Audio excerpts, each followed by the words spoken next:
Welcome back to the Great Ace Attorney Chronicles.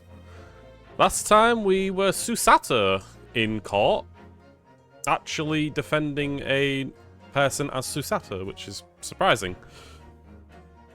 Don't know why it got to that point, but it seems like a lot of the loose threads of the last game are going to start being investigated this game. I'm pretty sure this next one is about Jest. Anyway, there's something else that I wanted to mention, that now I have a speech chat. So now, for example, if I type in hello world. Why am I terrible at freaking spelling?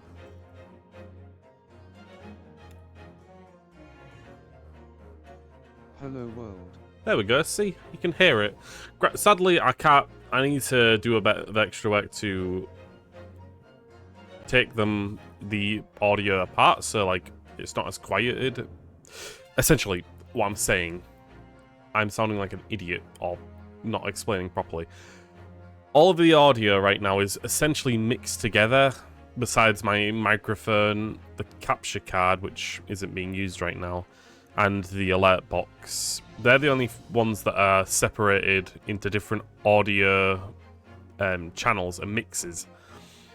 So that's why a lot of what's being put into the audio of the game and the stream is essentially all mixed together. So desktop audio, basically. If I wanted to make sure that the game was quiet, but that the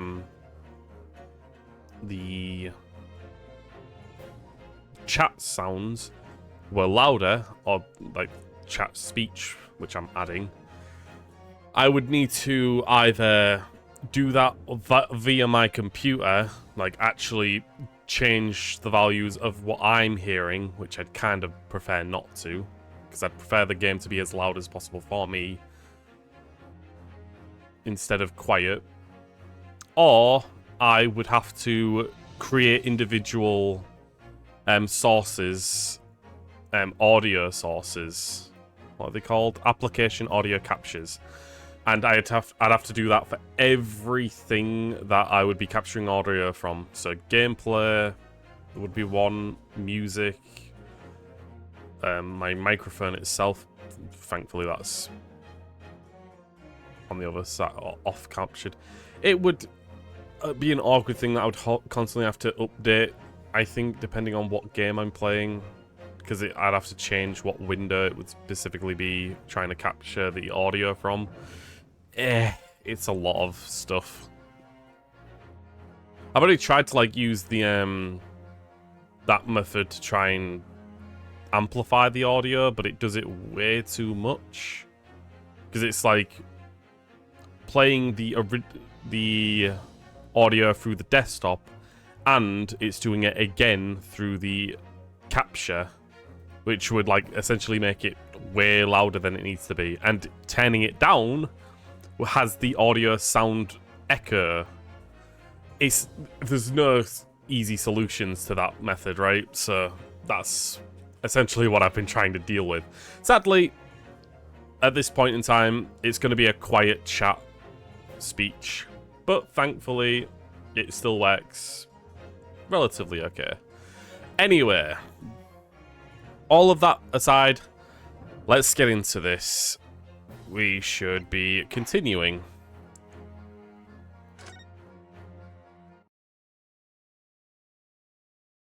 Hopefully it'll replay the yeah, it'll play the opening area or opening cutscene. Right. It was a ghastly tale of a winter's night. One of an invisible killer and a crime perpetrated on the pavement along Briar Road. As the victim lay at death's door, the mystery of just who had stabbed the young lady from behind had been resolved. We solved it. But no sooner had my friend saved that Eastern Exchange student from his harrowing plight Then in the dim, flickering shadows of gaslight, did a second bizarre crime rend the stillness of that very night. I dare say most can still recall the sensational headlines of the day. Haunted apartment of death, the condemned criminal's curse, the dread demon of coal gas. Yet, though the great detective had at once discerned the truth upon his arrival at the scene, it only proved to be the overture that announced the rising of the curtain on a most tragic play. That's what makes me think that that jester from the first game is going to be quite important here. Essentially, it wasn't just the jester, it was this also this Popeye guy looking person. Essentially, in the first game, there was two characters that showed up in the fourth case, and they never showed up in trial or as witnesses or anything. They just kind of appeared for a short scene and then left and never returned. Another loose end that never got really explained. But with that picture there showing a jester-like character, I have a significant feeling that we're going to be meeting him again. Anyway, let's go. My name is Ryunosuke Naruhodo. I'm a fletchling lawyer? I've heard that word before a lot. Fletching or fletchling. Fledgling lawyer, just starting out on my journey. 6 months ago, I arrived as a visiting student of law, having made one of the long voyage across the sea from the Empire of Japan to here, London, England. And on my way, in a quite extraordinary circumstances, I made the acquaintance of a world-famous detective. Staying here still. Currently, I reside in the attic of the detective's own lodgings, from where I run my legal consultancy? Right there. My legal consultancy of sorts. I've successfully defended a number of clients in Britain's highest courts of the Old Bailey. But since a particular grueling and unforgettable legal battle 4 months ago now, I haven't returned to the courtroom. In truth, I lost my right to return. But that epic trial was just one small piece of an epic tale. A tale which was now about to awaken from its slumber, thanks to a letter that arrived this morning from my homeland.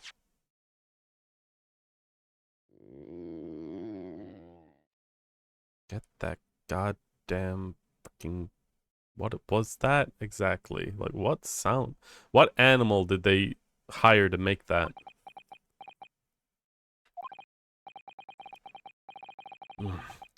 What a delicious smell wafting up from the stairs. Must nearly be time for breakfast. I better head down to Mr. Sholm's suite and say good morning to the great detective and his flatmate. There's one thing I want to try and do is change Ryunosuke's outfit to the British version. Since he's been here a while, I assume that he'd change over. Sadly, I think I need to go back to the menu to do that, so let's save. Right here. Let's go back to the title and... yes, god damn it, I already saved. You don't need to tell me again. I'm just gonna quickly see if I can do a switcheroo of special contents. There we go.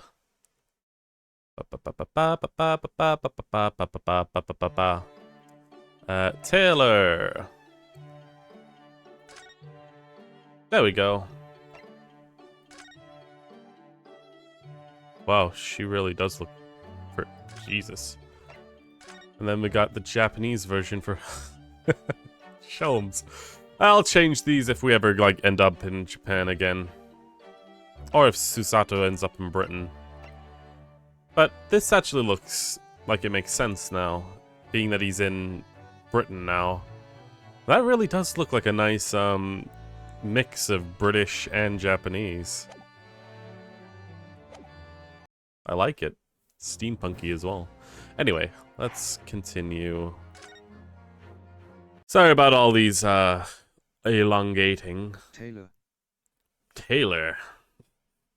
That's, I don't know if that's a British thing. That's essentially a clothes shop. Old-timey clothes shop, rather. Or rather, I think it's more a shop that actually makes clothes, not just, like, imports them and sells them. TTS. Since when? Since now. Honestly, I'm not sure how it's gonna go. I'm not sure if I'm gonna keep it, or if I'm gonna look for a better alternative, because it's kind of flimsy at best. But, yeah. What can I say? Stanek gave me a bit of an incentive to have it because I have a voice now. yeah, exactly. Honestly, it's more like it's because sometimes I don't notice when the chat actually is being spoken in because I'm either concentrating or doing something specifically. So this just gives me the option to actually hear what's happening, and I don't have a lot of people talking, really, so it's not going to get, like, overcrowded or problematic, right? Time to take over the world. Have fun doing that, Marcus. Good there, by the way. I hope you're doing well. Ah, Runo, good. I was just about to call up to you. Ugh. The bacon's ready. Bacon. Good morning, Iris. It smells delicious as usual. Before we eat, though, I have some news. I just had a surprise. Shh! Not another word, Mr. Naruhodo. This could be just the abstruse thing? For my pre-breakfast stagnation-repelling mental stimulation, my dear fellow. Morning to you, Mr. Sholmes. Ah, yes, I see. So that's it. Jesus Christ. The truth is clear as day. The truth is clear as day to me. My faculties of observation have revealed it yet again. What are you talking about? You, Mr. Naruhodo. Next week, since school changes my schedule from morning to afternoon every week.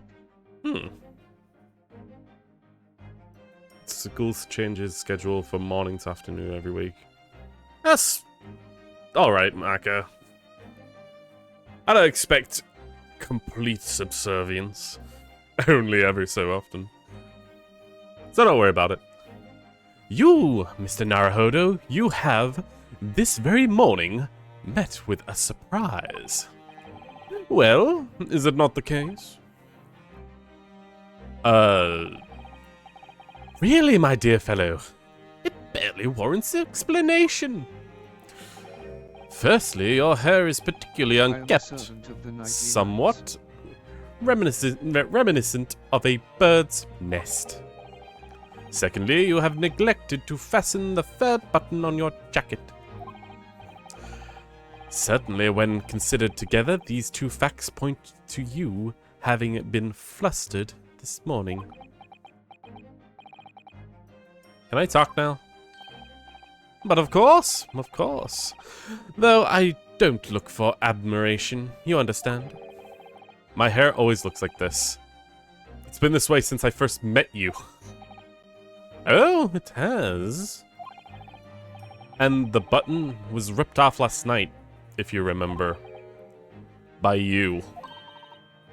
Hurley pulled your button off. Ah, yes, I recall the incident now. It was after supper, was it not? This evening, advanced. As the evening advanced, I picked up my violin and began to play the wailing notes of a haunting tune. But then, to my utter dismay, the third string snapped. Why did it have to happen? Why? Little wonder then that in my vexation, I grabbed the first button I saw and ripped it from its proper place. I'll have to do the British. I'll have to do that British. Well, I'd like to have it back now, please. It's troubling me that I can't fasten my jacket. And it's troubling me that you expect me to know where it is. Somewhere is about thereabouts on the floor, one presumes. Helpful. Goddamn jackass. I mean, we are technically using his, we are using his house as a flat, although I'm not sure if we're paying him. That's the thing. Scottish. Scotland! Forever! I wonder if the Scottish will actually show up in this game. I know the Irish have. What matters is at the present time, my dear fellow, is simply whether or not my deduction was unerring. Scotland forever. But Hurley, Bruno said it when he came in, didn't he? I had a surprise this morning.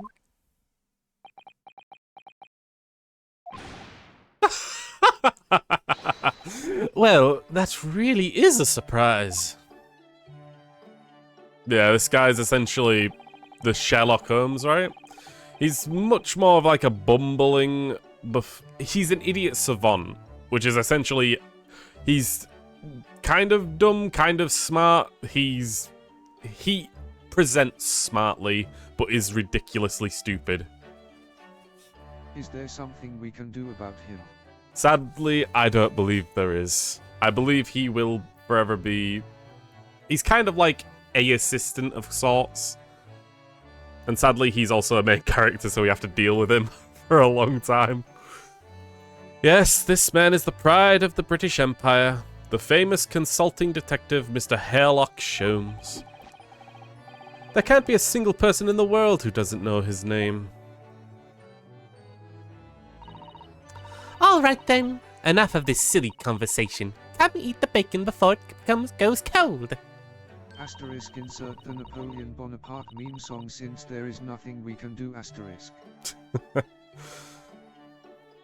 The meme song? I'm not sure if I know what that is.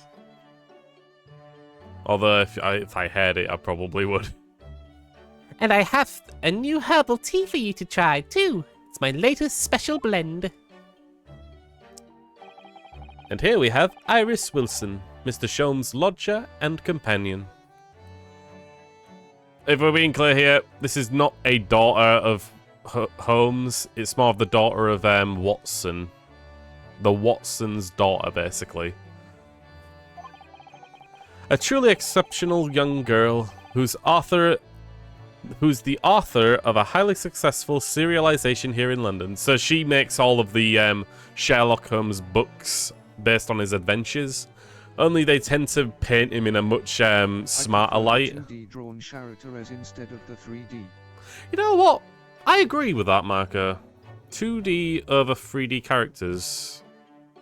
I do agree that the 2D characters had a lot more charm to them, in a sense, where the 3D characters, they still have, like, charm to them in terms of design, but I felt like the 2D was more animated and charming, like, in the normal sense.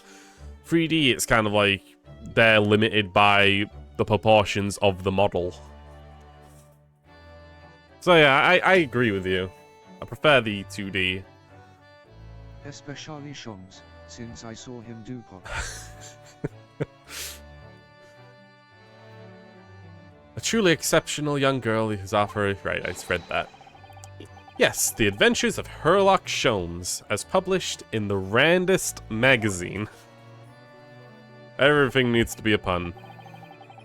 So, Mr. Naruhodo, why don't you put us out of our misery? What surprised you this fine morning? Ah, Well, I received a letter from Japan. Oh, from Susie, you mean, was it? Really? That's right. She had some rather startling news, in fact. Ah, intriguing indeed. You must tell us all about it over breakfast. Oh, yes, what fun! Here we go. Right. It's from Nihon. Nihon.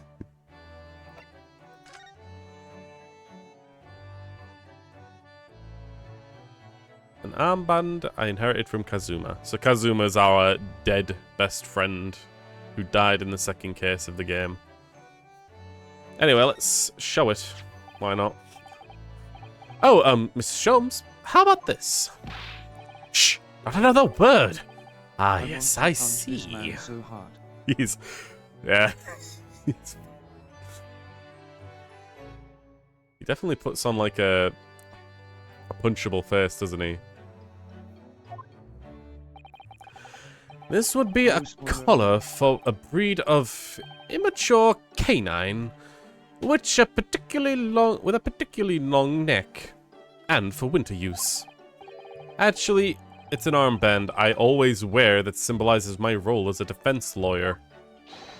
Precisely, which led us to one conclusion. Your arm is in fact a particularly long neck of a miniature canine. I'm starting to wish I never shown him this now. This man is barking mad.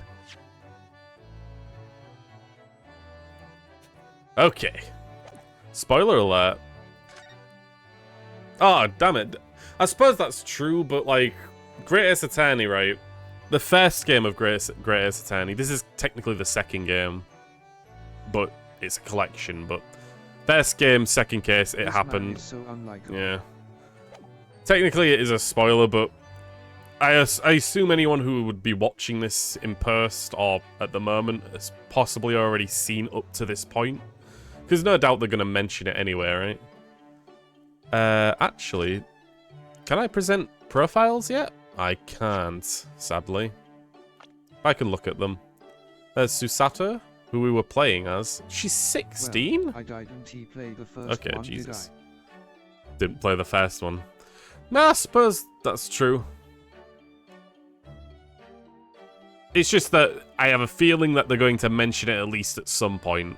Because they haven't mentioned it up to now, and it's a point of information. I mean, even the thing state. I'll shut up for now. So, Susato, we played as her in the first trial of this game. She's back in Japan right now. Iris Wilson. She's a degree in You medicine. can present them And if you press F in the present menu. I can present them if I press F. I don't know. Sadly, no, I can't. You can't present profiles to people like that. Shame.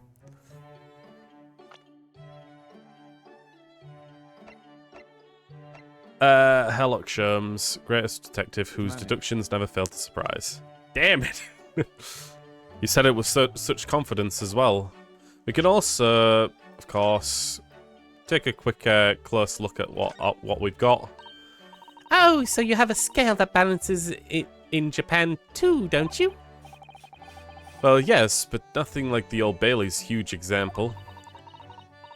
The thing about those scales is they're only ever in balance right at the start of the trial, aren't they? Otherwise, they always seem to be hanging one way or the other. I noticed the exact same thing. So they're just talking about, in the trial, there's like giant Girl scales. is 10. Yeah. I thought she was like 13. That's actually kind of surprising. Japanese styled girls tend to look much younger than they actually are. But apparently here, she's younger than what you thought. She's actually, yeah.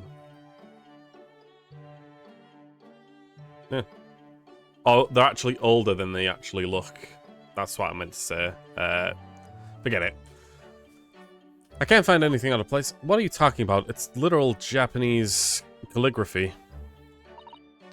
Ooh, is this Japanese kanji script embroidered here? That's right. The name of the Or much older armband's since I owner. saw an anime where a small girl was 34. Since I saw an anime with a girl who was 34. I mean, there's literally like girls that look like they're 5 years old, but they've been stated to be 1,000-year-old because they're dragons or something. Pretend like in their human bodies look like little girls, but they're actually like 1,000 years old, so it's legal. Just Japanese, am I right? They love finding ways around things. Ah, so that's why you write Naruhodo, is it? Actually, no. This is my best friend's name, not mine. It's pronounced Kazuma Asagi. I actually believe this armband in some way embroiders his spirit, you see. So you have to write all those lines just for one person's name? Kanji is funny, isn't it? That's right. Never mind my feelings about my best friend. It's lines I want to talk about. So much sass. Anyway, let's continue on. Let's talk Miss Susato's letter. This is a letter that arrived in Japan this morning by international post. Oh, how lovely! It looks like Susie's beautiful writing. I wish I could read it. And how is your judicial assistant faring, may I ask?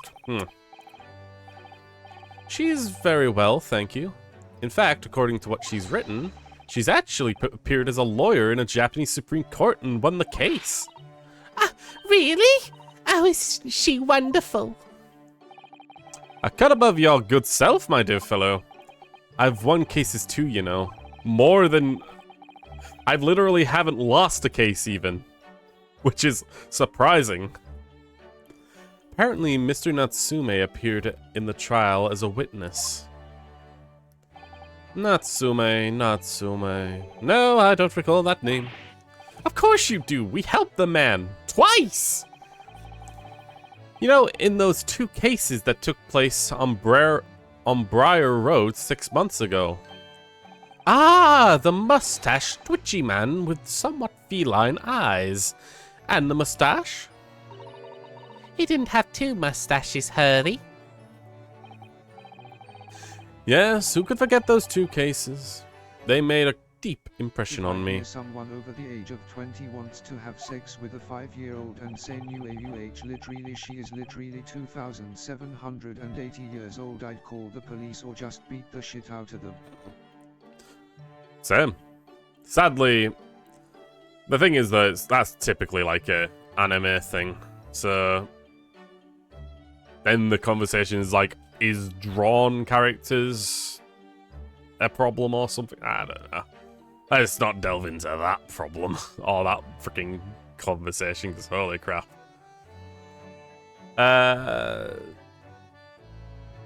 What was I gonna say? Alright. In England, we actually have a name for pedophiles. I think we call them nonces. Is that the right word we use? Nonces? Is a nonce?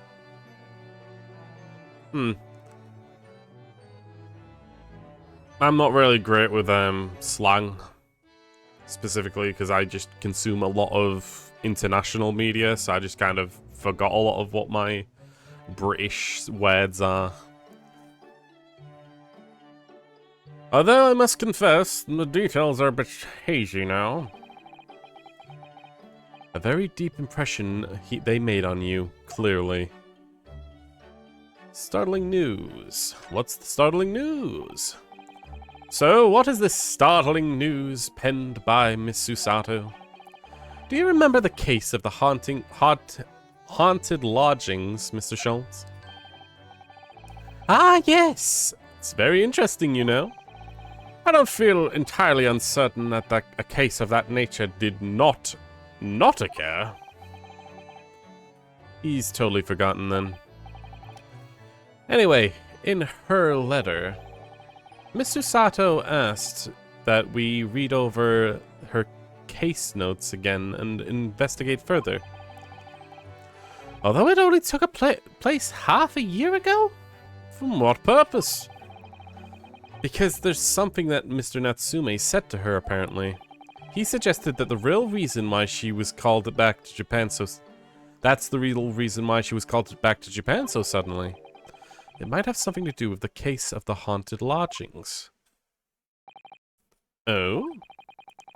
On Mr. Natsume's return to Japan, Miss Susato's father questioned him about the case. She says, and something Mr. Natsume said appeared to trouble Professor Mikotoba, prompting him to send that telegram. Oh, that case. Yes. It was, very strange, wasn't it? Yes. And I had compiled the whole story into a nice, neat manuscript ready for publication too. But then Hurley here was all funny about it, remember? He was very mean. That story must not be published, you said, very mysteriously as well. Really? I said that. Are you sure? Do you perhaps know something about it as well, Mr. Sholmes? About why Miss Susato was suddenly told 4 months ago that she had to return to Japan? My friend, after I talked with a stranger for 10 hours about Ace Attorney and them knowing I never played the series, how? You literally talked like you played every game and know the story, characters and mechanics. Well, I actually watched a 4-hour video analysis about the series. And you know all that just from that 4 hours. Nope, I just watched 1 hour. If I remember correctly, didn't you say that you haven't even played the original games? Or like, even the starting games? I still believe you should. Because I don't think that they're as long as these later games. At least I don't think so.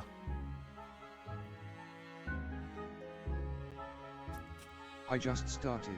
I hope it's fun for you then. I hope you haven't actually been spoiled too much as well. By the way, the spoiler that I talked about, by the way, sorry about that. Thankfully though, it's not too grand a spoiler. That like part where you meet Pink Lady. Pink Lady, April, May, I think. So I think you're on the second case. Yeah, I don't think there's any Pink Ladies in the first trial.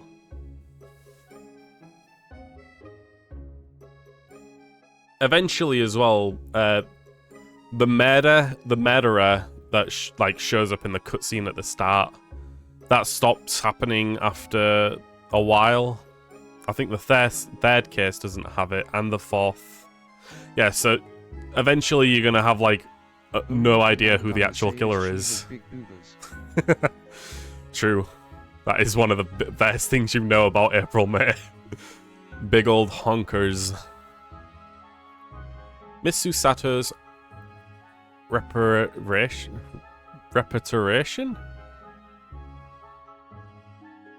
Meh.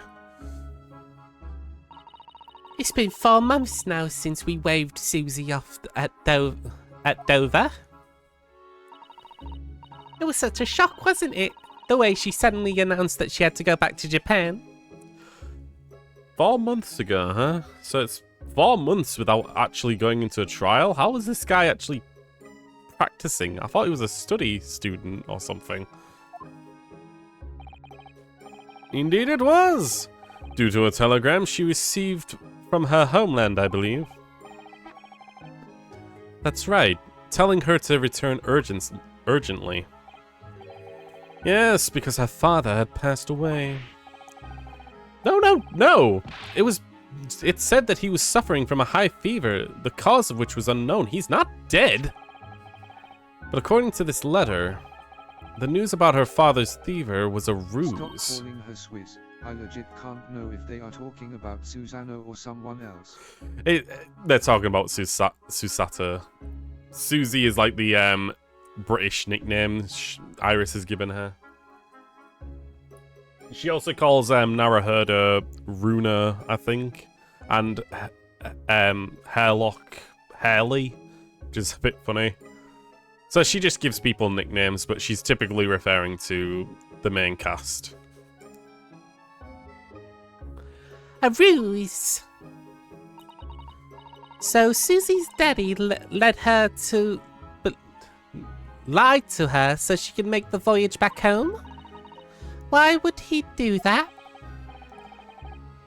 I have to admit, I have absolutely no idea. But she believes it was almost certainly related to the cases of the haunted lodgings.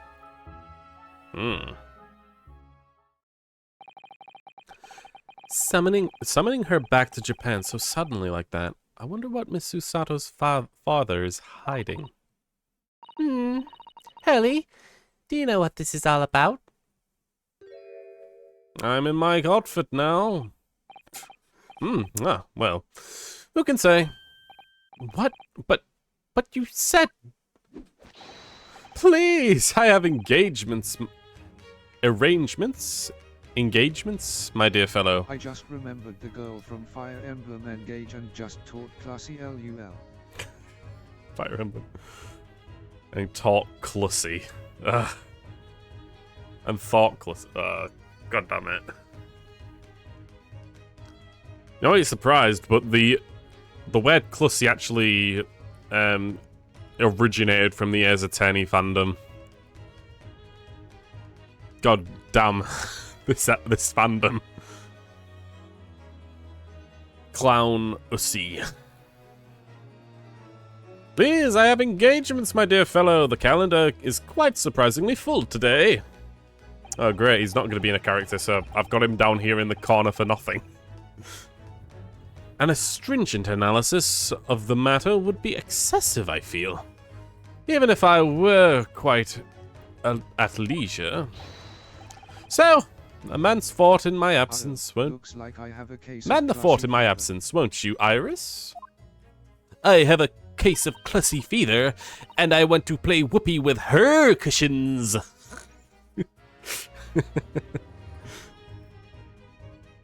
I want you to put your butt and nothing but your butt on my face.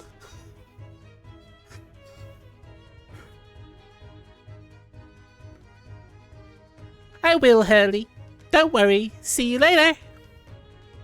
Farewell. He scuttled off rather quickly there.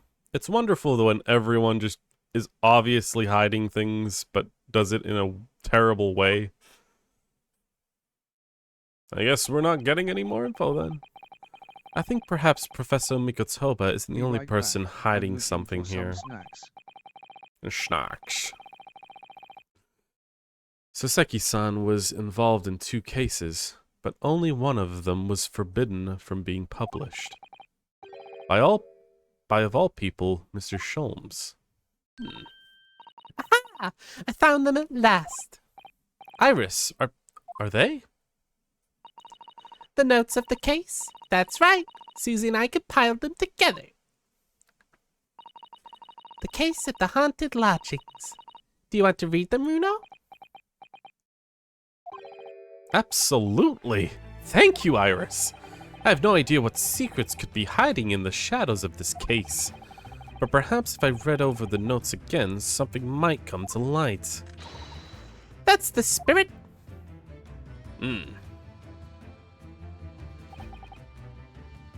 And so, Iris and I decided to read over the case notes again together.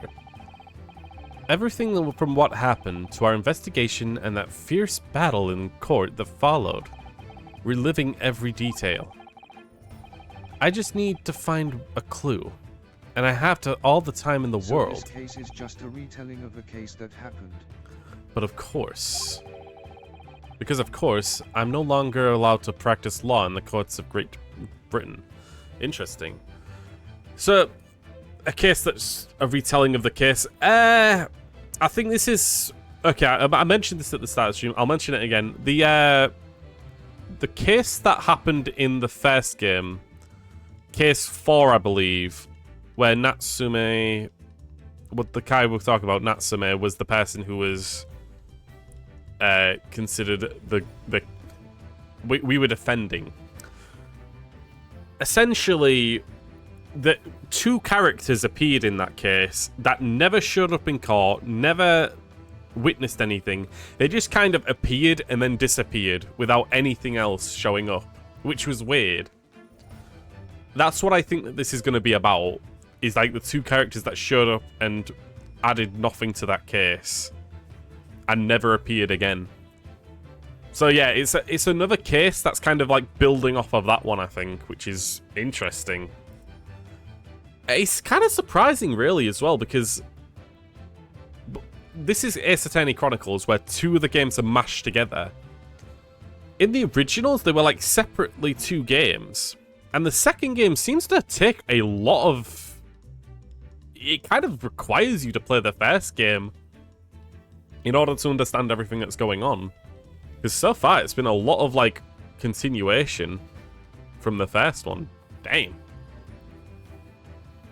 I'm no longer allowed to practice in the courts of Great Britain. That's because we, kind of tested the, possibly revealing, state secrets, which was a bit crazy. Yeah, things got a bit hectic in the last trial of the first game. I won't mention any more for spoiler reasons, but it got crazy. It was 6 months ago, a mysterious incident that unfolded on the Wintry? I didn't think Wintry was spelled like that. On the wintry streets of London. Should be summer now, right? Or warmer, at least. A young woman was found lying in the snowy pavement on Blair Road with a knife in her back. Fortunately, her life was spared, but she was unconscious for several days following the incident, which is weird because I don't know how a knife can cause you to go unconscious. Maybe the shock, but that's a bit too much. Maybe the fall? Maybe. But yeah, always weirded me out, that fact. The fog was thick, and nobody saw her attack her, but... Chips. I'm gonna assume what you mean is you got crisps. Me squinting as a British person. What do you mean by that word? By a cruel twist of fate, a visiting Japanese student was walking behind her at the time, and was duly arrested. There he is. Twitchy man here, who showed up in the last stream. That man was Soseki-san, and the man who effected his arrest was Mr. Sholmes. There she is, completely in her normal attire. Believing in our compatriot's innocence, Susato-san and I decided to represent Soseki-san in court. And, after a grueling trial of many twists and turns, we finally managed to prove his innocence. British people, when I have a bag and say it's chips, what do you mean by that? Is it chips or crisps? Joyous, joyful, joyous, jubilant, jubilation! Was the man's reaction after the trial, but his jubilant jubilation was short-lived. And says it's chips. Just me. We never understand what it means. Whether, like, we have to understand what dialogue are using, British or American, because Americans had to, like, Americanize the English language in order to feel important or different enough, because they essentially had to distance themselves from British. They're called crisps because they're crispy. What my character doing? Jesus. Crisps for you British peeps. Yeah. They are crispy. They crisp. Their crispiness. Chips. A chip-like kind of chips that you'd find in a park, like wooden chips or computer chips. They're all like solids and strong and angular. They are crispy taters. Crispy taters.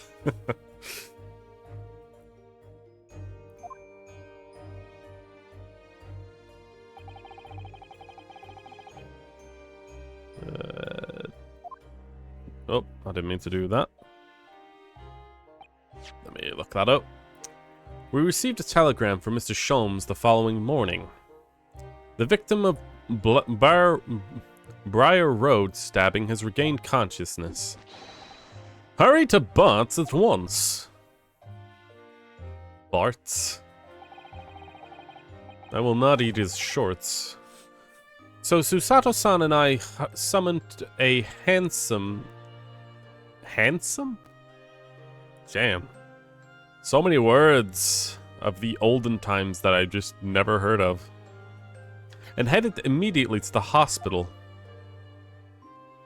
I wish they just said carriage or taxi.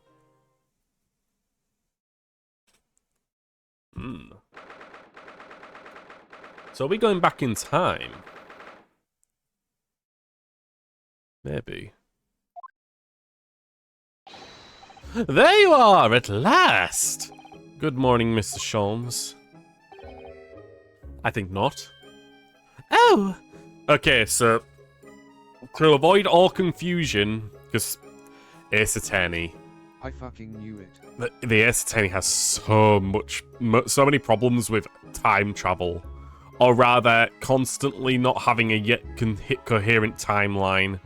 And sometimes going, like, back in time to do a case. Which can be exceedingly confusing. So yeah, it appears that we're going to be doing a case that didn't show up in the first game, but canonically happened after the fourth case. Okay, I can understand that. Oh! You're late! What on earth took you so long? Your telegram only arrived at 5 o'clock, Mr. Sholmes. And it's a 20-minute ride to the hospital. The thing you said was the explanation of Professor Layton. Honestly, I've only played I've played 2 Professor Layton games. But I've got a much stronger memory of only one, being the first one, Curious Village. And I've played another one where... the one where Layton and Luke meet, but I've got very vague memories on that. And I've also played the Professor Layton versus Phoenix, right? So, Professor Layton playthrough of all of the Professor Layton games, or every so often. Hey, not a bad idea, right? That's right. It's half past 5 now. I think we've made very good time. Played the one with his girlfriend. No clue which one that is. I don't know. I don't even know if Herschel had a girlfriend. Herschel Layton. Or Luke. I don't know which one you're referring to, honestly, at that point. The time is utterly irrelevant. The fact is, I have been waiting for what it felt like an eternity. The point of the fact is I myself was awoken at 4 this morning by the telegram boy, and feeling it was somewhat unjust that I alone had been aroused in such an hour. I sent one to you. Well, thanks for that. God damn it. I don't want to suffer by myself. I'm going to make everyone else suffer with me. I love friendship. Camaraderie. Anyway, you're here now, so... the victim is over there. She's only just regained consciousness. Hey, there she is. So, yep, surprisingly she's one of those... I don't know if many of the other Ace Attorney trials actually has, like, a victim that didn't die. But there she is. You should introduce yourselves. And I shall observe from here. So that's the lady who was found on the snow-covered pavement with a knife in her back. Her name is... ah, yes, here we are. Miss Green. So rotund. Well, let's take a look around the I room just got first. called a slave by some of my other boss fans. LUL. Called a slave. Look, there's a photograph in this frame here. Oh, hello. Son? Brother? He looks... They look like they resemble each other, at least from Because I'm perspective. moderate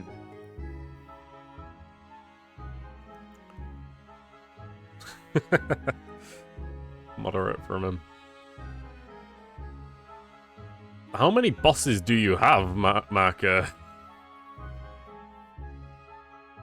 Oh yes, it's a picture of a young gentleman. He looks about to be the same age as Miss Green, I would say. Perhaps the young woman's special someone? Wow, I instantly assumed family. Because they look the same, right? Or they have the same Including haircut. you, a total of 9. Damn! You got a lot of work on your plate, huh? Perhaps the young woman's special someone? Do you think? My, Mr. Naruhodo. I didn't think you had a sense of matters of the heart. Not at the least. I sincerely said the first thing I thought of.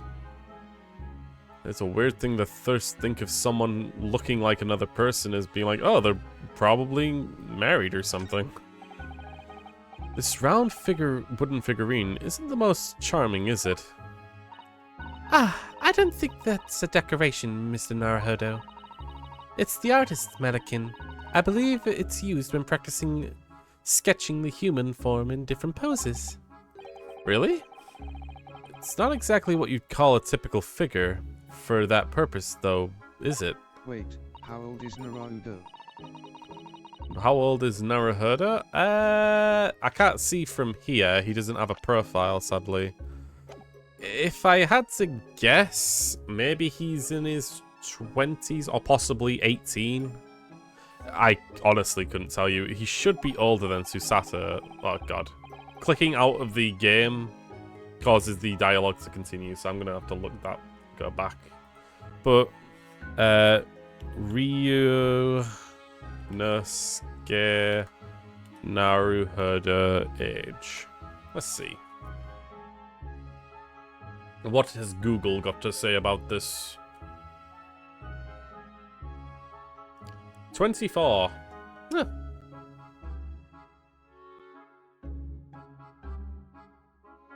Same age as Phoenix Wright, I think.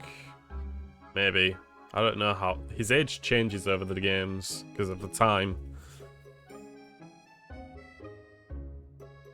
He's definitely older in the later games, so... Yeah. Anyway. Lord Google bless us of thy knowledge. Anyway, turn back time.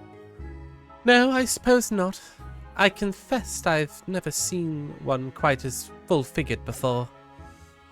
Well, if you want to draw a full-figured person, it's the right tool for the job.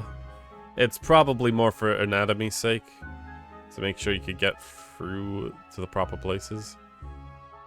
Maybe? I don't know. Ah, this looks like the patient's treatment notes. Let's see. You know, if I'd be sat in a patient room and just some people come in and start looking at everything around me, I'd just be kind of uncomfortable and confused. Do not feed. What is this place, a zoo? You know, I seem to remember seeing an almost identical sign in our local park. For the pigeons, yes. This is a person. Poor woman. I hope she hasn't read this. Oh, that is pretty freaking cruel to say, isn't it? Although if I had to guess, it's possible that it's because she's been put under like certain anesthetics or medication that might be interfered with if she takes certain foods. I don't know. That's my best guess at the doctors not being douchebags. There are a lot of bottles in this cabinet, aren't there? Do you think it's safe to keep them like that? Above the bed? No. If you were a patient here, I feel sure you'd take some medicine by mistake if you were half asleep. That is a worry, but at least the cabinet has a lock, even if it's only a flimsy-looking one. Oh, I have no doubt you'd manage to unlock that somehow, whilst you were half asleep as well. Examine the rat. I definitely will. There are limits even to what I can do when I'm half asleep, you know, Miss Susato. I have a feeling this is like a one-off case where these two are going to be together, Naruhodo and Susato, and it's going to be like apart from one another for the rest. But I don't know. I love speculating. Rat! Eek! A mouse! Mr. Naruhodo, it's an enormous mouse! It's not a mouse, it's a rat. Rats, rats, where the rats? We talk at night, we stalk at night, where the rats? We pray at night or something. I'm the giant rat that makes all of the rules. Let's see what kind of trouble we can get ourselves into. Turn TTS into a machine gun.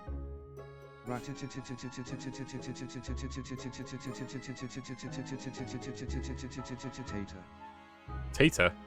Tater? Huh.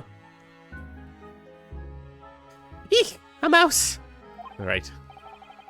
Vermin in a hospital? That doesn't seem like the best.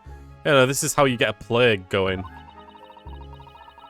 But it does look like a very healthy specimen, doesn't it?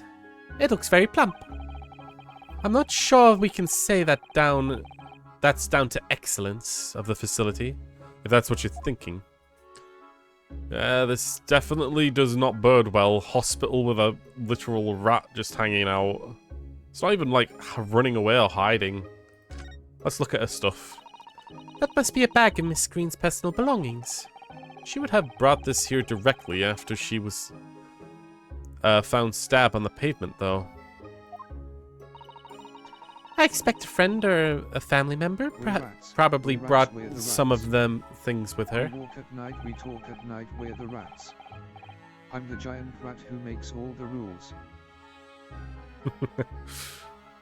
See what kind of trouble we can get ourselves into. Jammer is the best rat. The homunculus human being that just doesn't seem to exist, except he does. Ugh. Alright then. Let's see what's inside. A change of clothes, no doubt, and... No, Mr. Naruhodo, you must never scrutinize a young maiden's personal belongings. But the young maiden might have chocolates, or biscuits, or caramel. That's not a good reason to steal from someone who's, like, literally right in front of it. Anyway, it looks like there's not much else. Actually, I can move that. Is there a button? Yeah. We got some more stuff to look at. What's this one say? Question of the day. What is your favorite childhood cartoon? You answer to YouTube. Favorite childhood cartoon? Ooh, that's a tough one. There was a lot of them.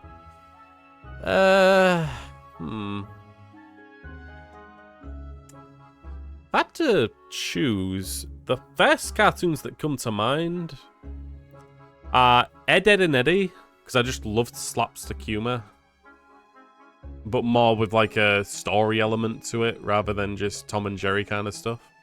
That was good too. There's also Teen Titans. That was pretty great. I think I also watched a lot of SpongeBob as well. Those three are my main picks. If you can't pick a favorite, then just make a list. Exactly. There's just too many to choose from.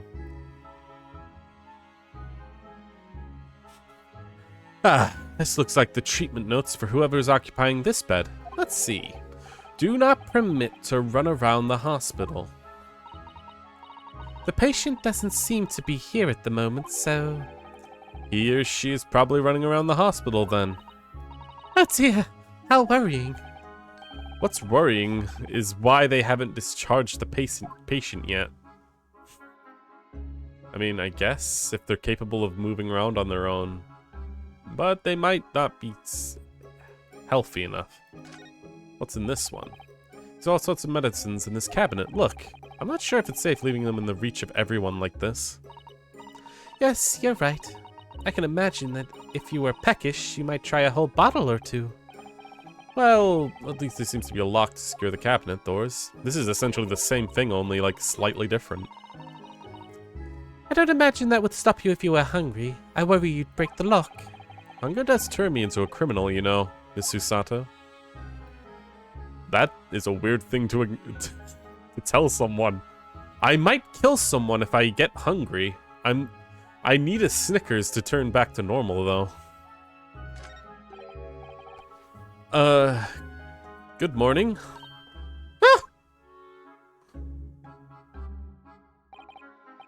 Hello.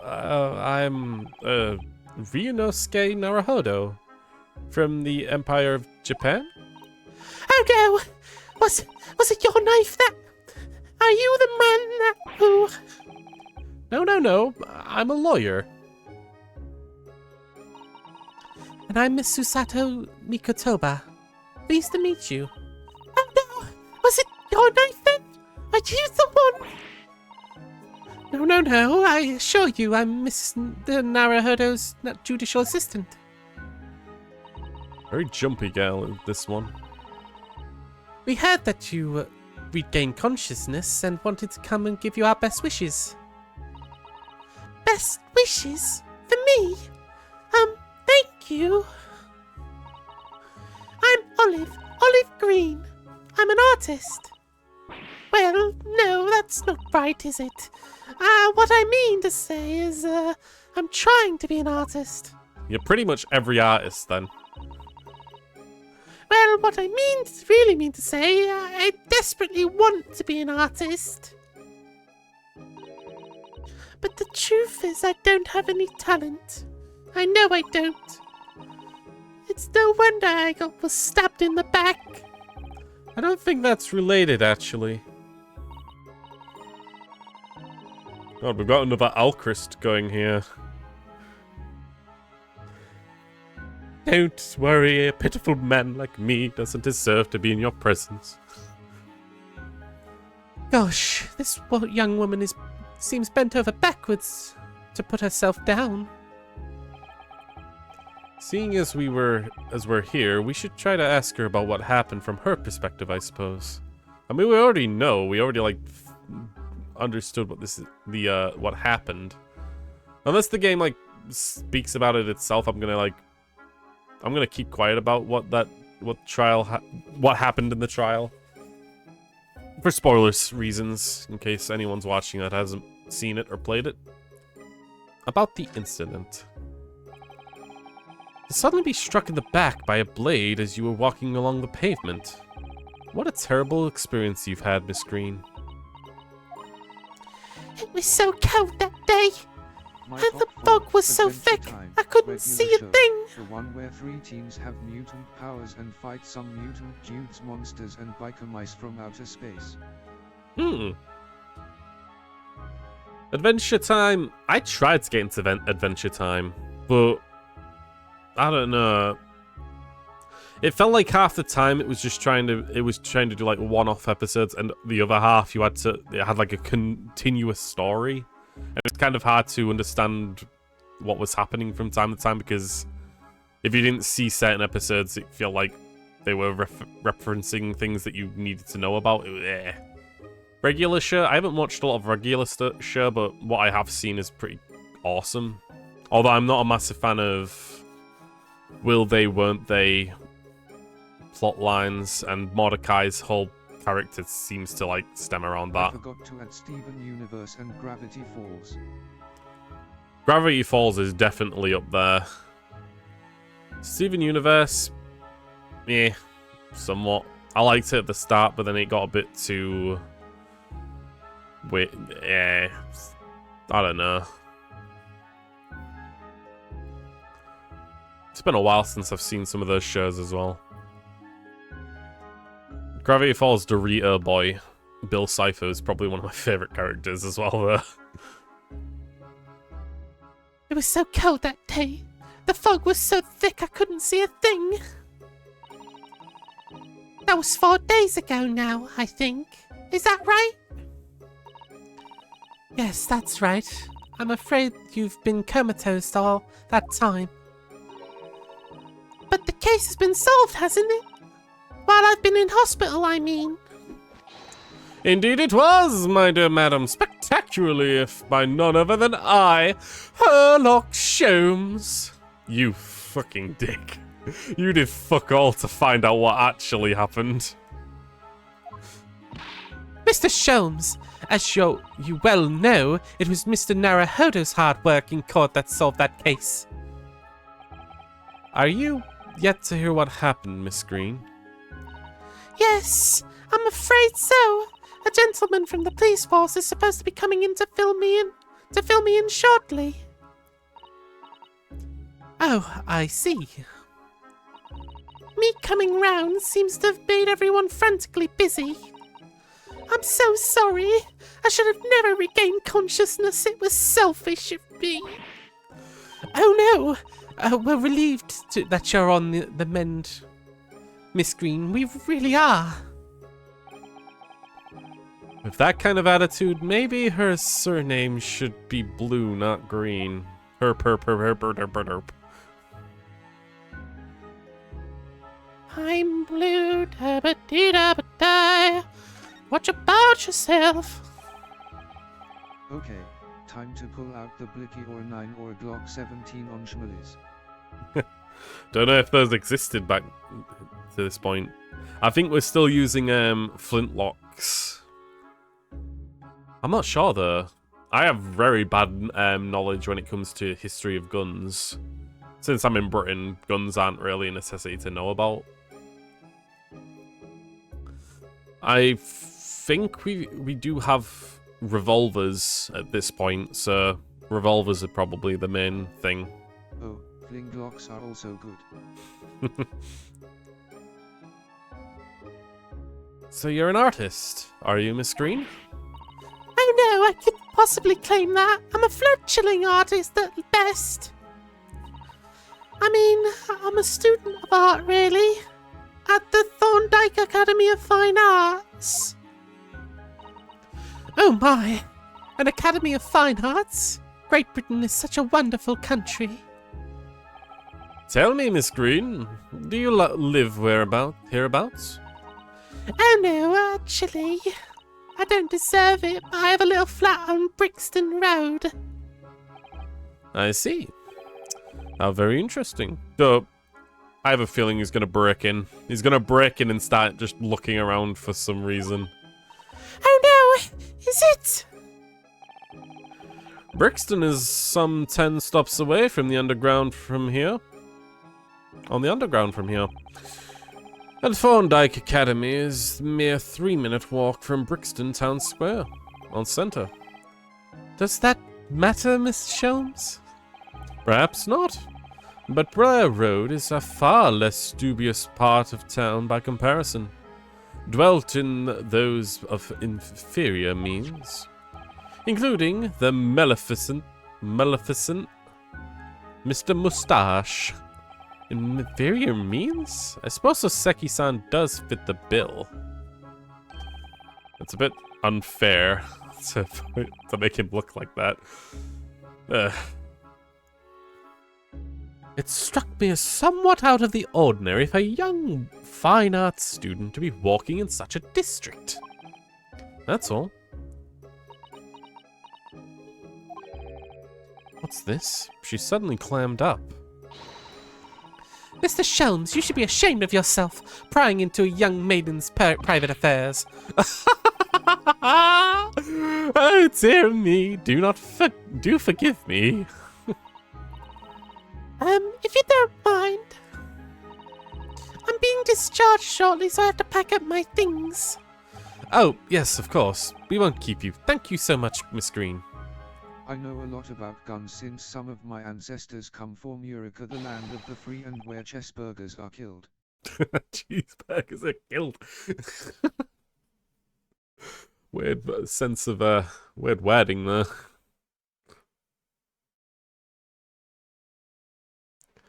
Is there a Mr. Narrow Fodder here?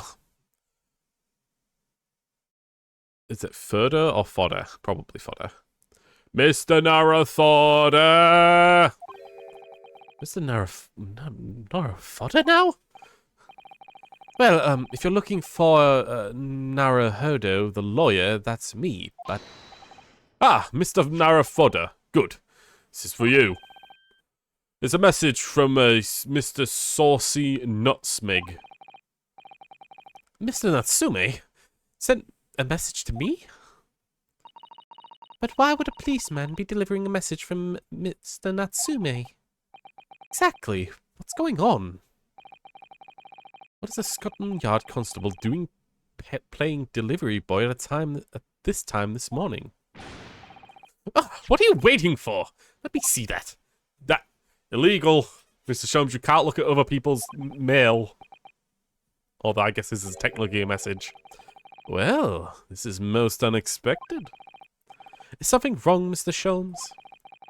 Is something wrong, Mr. Sholmes, he says. Have you not seen this note?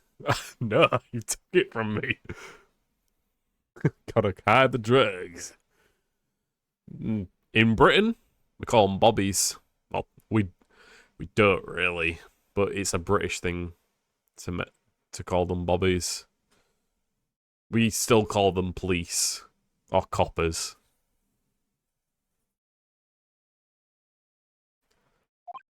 No, how could I?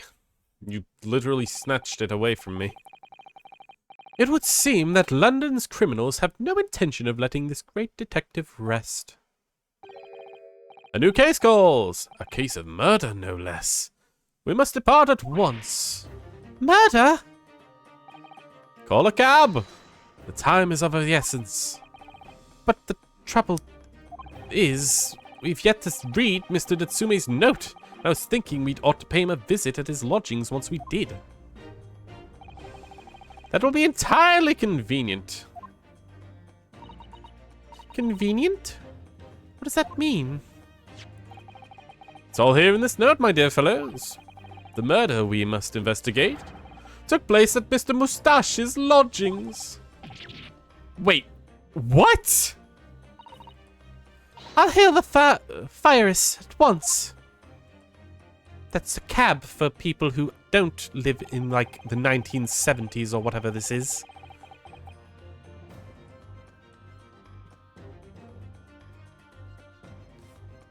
It was only yesterday that Soseki-san was in court and we were dispelling doubts of his innocence.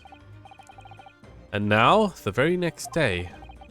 Wait, this is when we're both technically empires, so this should be before World War II, right? I don't know. Isatani has weird, a weird universe all on its own. Honestly, since it's technically, they can't decide whether they're American or Japanese, so they just kind of they're stuck in this what's it called? Japanifornia. That's what they call it, which is like a mix of Japanese and California, which is essentially what the games kind of go by. Reddit is fucking weird. Honestly, Reddit is just feels a lot like Twitter to me. A lot of people who speak very small amounts, but are very opinionated. At least that's what I see. There's a murder in the man's own address. He may very well be the unluckiest man alive. Or so it seemed to us at the time, but we were soon to discover it was worse than we thought. Oh boy.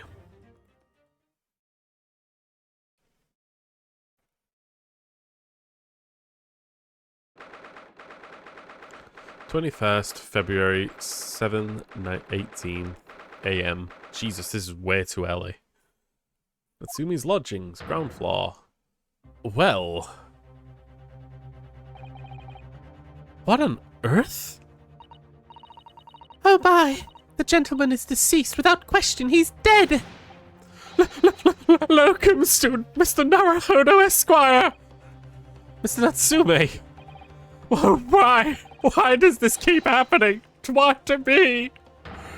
I've not only gotten out of court, we only got out of court yesterday. I was finally home after 2 days of misery. And then I wake up to the next day to this. No early bird should catch the worm like this. Woesome worm without wiggle. I see you're in high spirits this morning, Mr. Moustache. Sholmes, there's a literal body right in front of you. Ah! No, not the horrible hairlock Sholmes. Shoo! Shove off! Show yourself the door! I never invited you! Mr. Sholmes came here with us. I'm quite sure he'll be able to help you, Mr. Natsume. I'm entirely at your disposal, Mr. Moustache. What can I do for you? And I'm here too. I am literally what every British man looks like. Here they are already, the busybodies.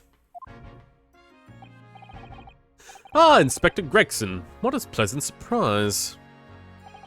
Ah, here we are. I just saw a post where it said that someone named their dog 10 miles, so when he walks the dog he can say he walked 10 miles, and in the comments someone said I'll name my dog Awesome so everybody know I'm fucking awesome. Like the fuck has the world gone to?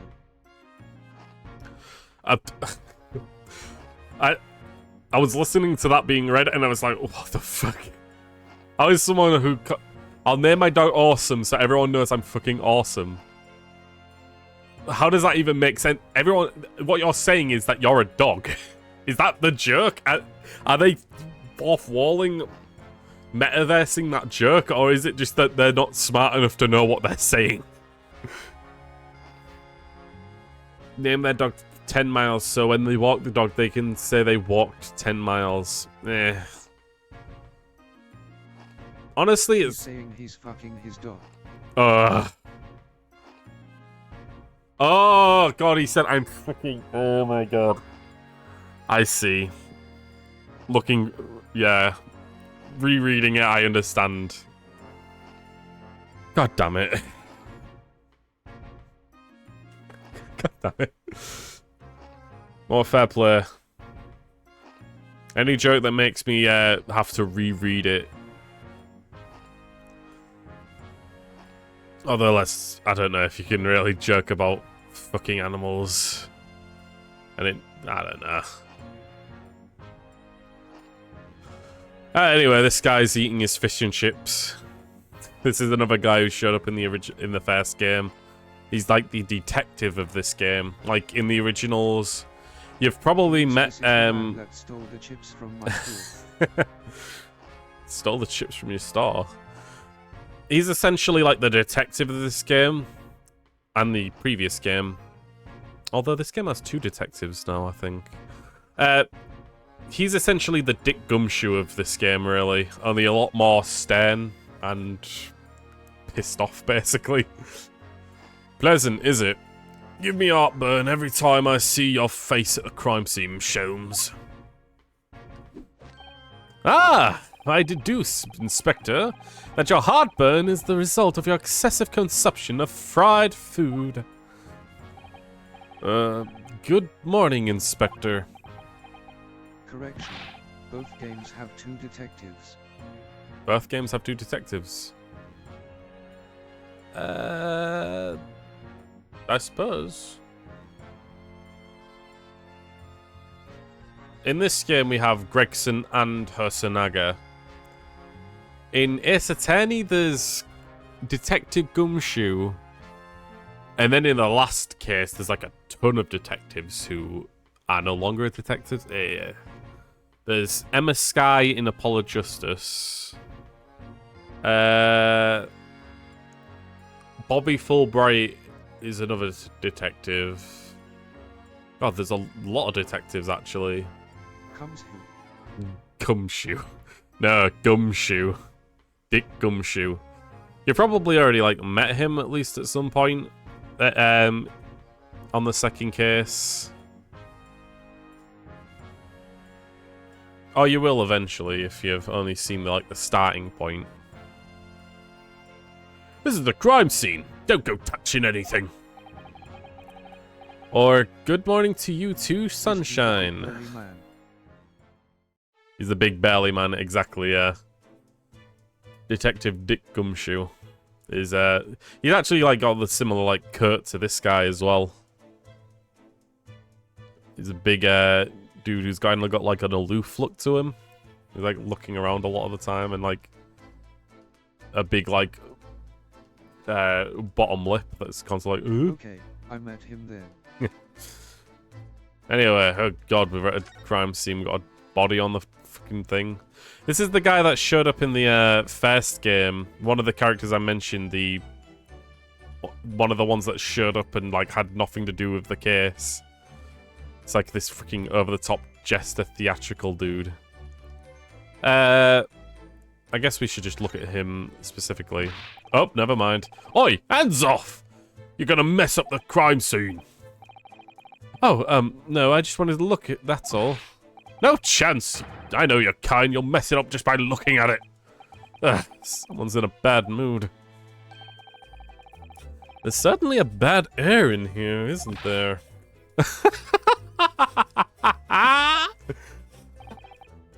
Alright, it sounds like I'd better talk to the inspector first and try to curry some favor. I mean, I could talk to Natsume, but let's talk to the detective then, Gregson. So, Inspector, what's the victim's name? Who was he? Mr. William Shamspear. Really? Shamspear?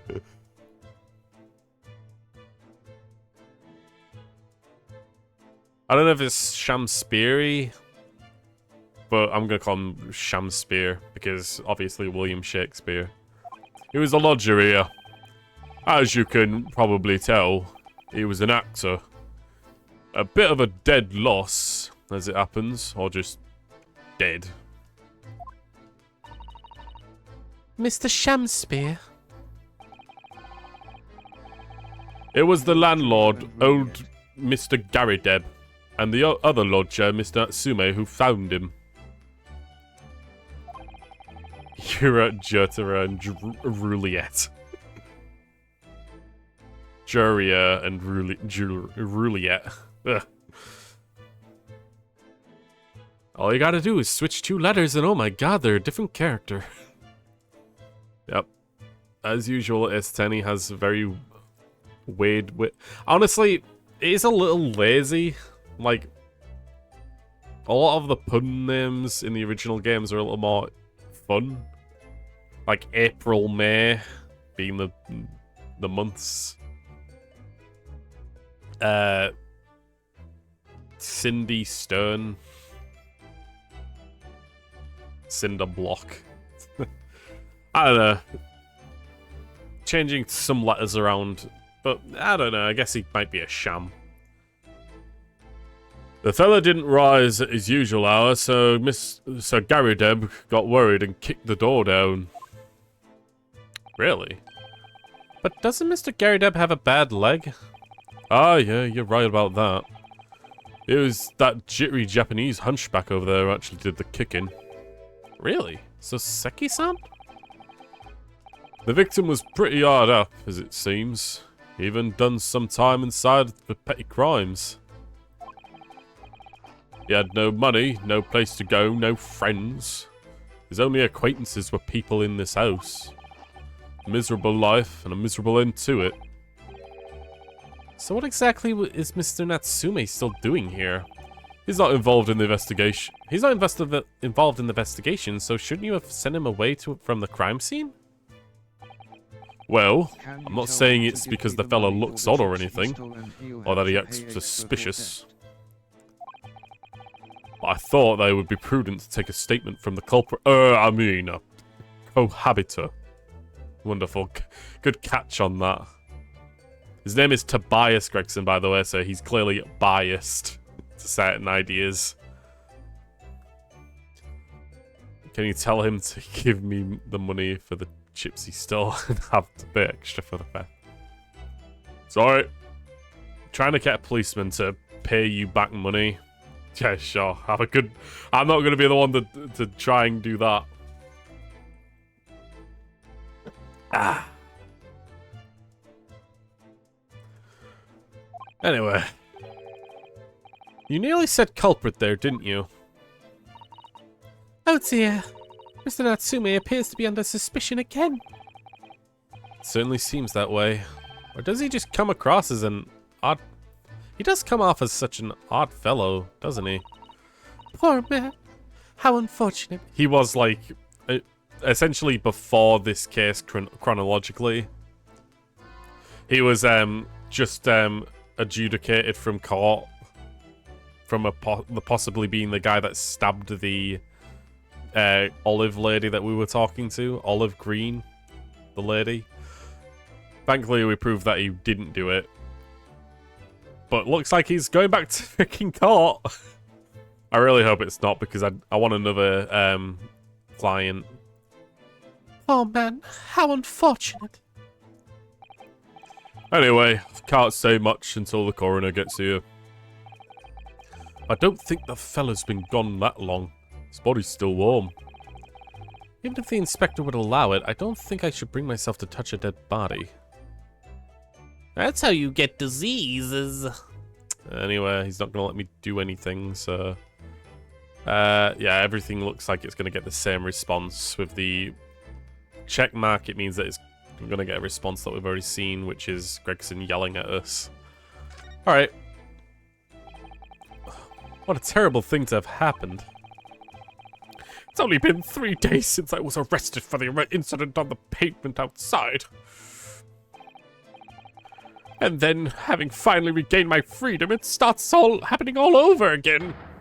Endless existence of excruciating experiences. He's a sussy baker fellow, for he's a sussy fail and all that he is Suze.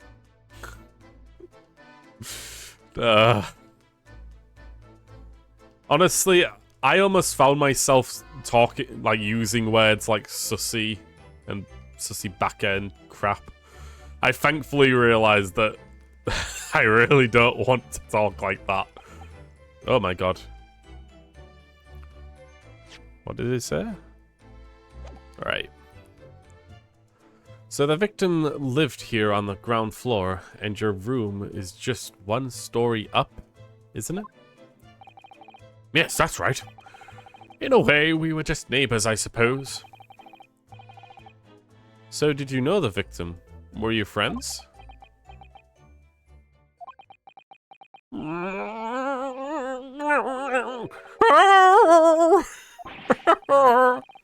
the hell is wrong with you now?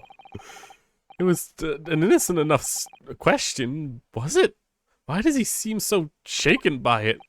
Well, I suppose he wasn't a complete stranger. But did he invite me to his room? Never! On my own, I swear it. What an extreme reaction. My other You're boss probably is also wishing like you'd that never when he asked takes now, a aren't shot you, for Mr. every time Naruhodo? He talks like that he takes a sip of alcohol.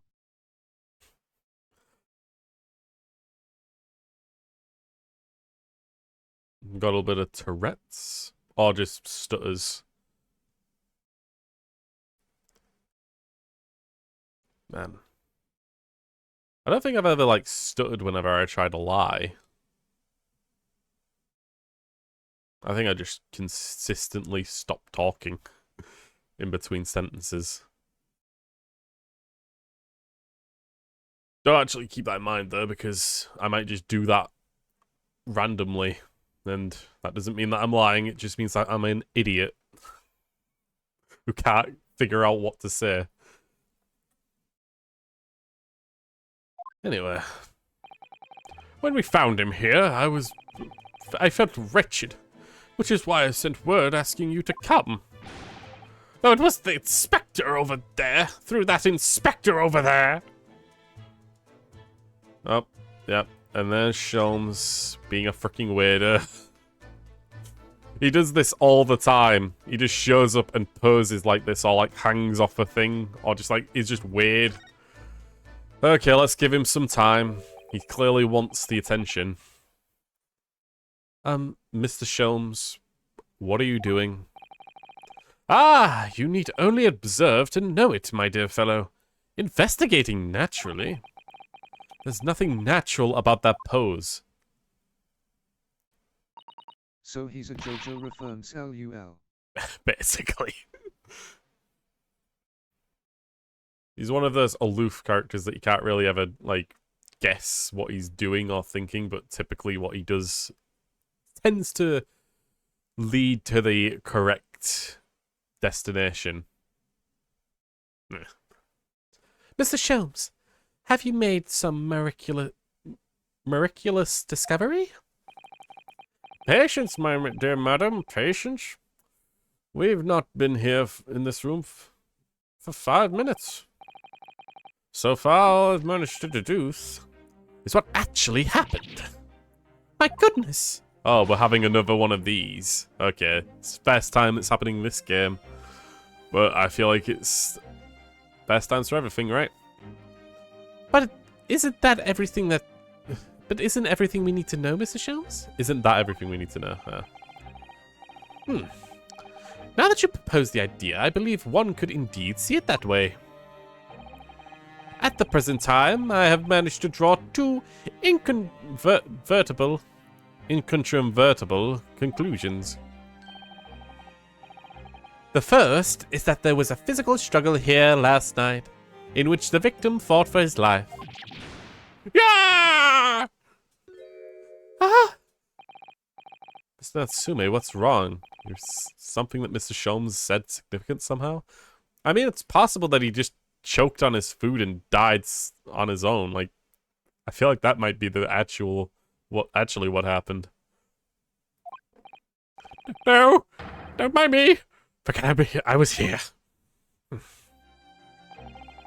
And my second conclusion is that there is a poison lingering in the air here last night that passed the victim's lips. Nonsense! By the way, how tall are you? So far the score of me being taller is 5 out of 9. I am 5'10".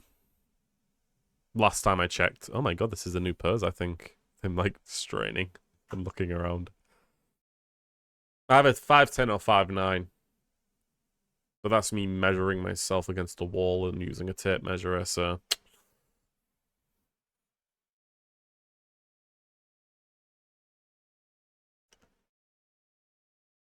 Alright, Mr. Natsume. Why are you reacting so extremely to Mr. Sholmes' deductions? No, please. Pretend I'm not here. Invisible, ineffable, So far I'm taller inscrutable, than 6 out of 9 insignificant. of my bosses. Oh. I mean, if you're in the 6th foot tall, is it 6 foot? It goes feet, then inches, right? That's like typically what that goes by. So if you're in the 6th category, then yeah, 6 foot. Yeah.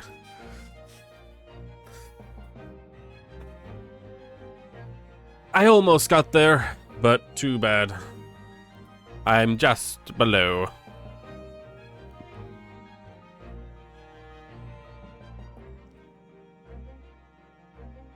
It's impossible to ignore. You must tell us everything, Mr. Sholmes. Spare no detail.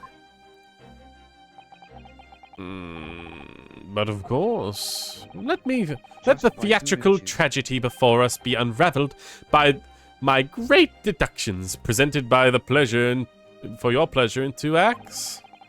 We've heard truly outstanding great deductions from Mr. Sholmes in the past. So this is another gameplay thing, just by 2 inches. Yeah. I'm not upset by that. I'm quite happy, in fact.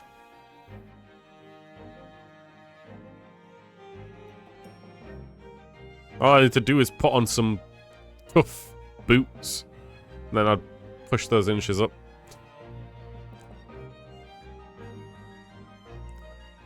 No doubt this would be no exception. What miracles will unfold before our eyes this time? Right, there we go. So, my dear fellows, for your delight and wonder, let's the curtain rise. Now, that's the thing. I've only played the very original Resident Evil, and I've seen playthroughs of the more recent ones. So, Resident Evil can go on the list of games I could play. Well, this is getting quite grand. So, my dear fellows, for your delight and wonder, let the curtain rise. For Sherlock Sholmes, logic and reasoning spectacular. Act 1. Here we go.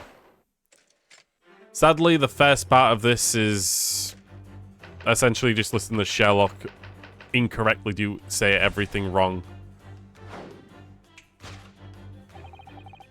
Careful observation of the victim leads to the events that transpired in this disconsolate room last night. The list is quite big, lol. You're not wrong. Thing is, as well, that a lot of those games tend to be quite long. I feel like the Professor Layton ones wouldn't be as long, since it's more puzzly than anything, and like if you can get through the puzzles quickly, then meh.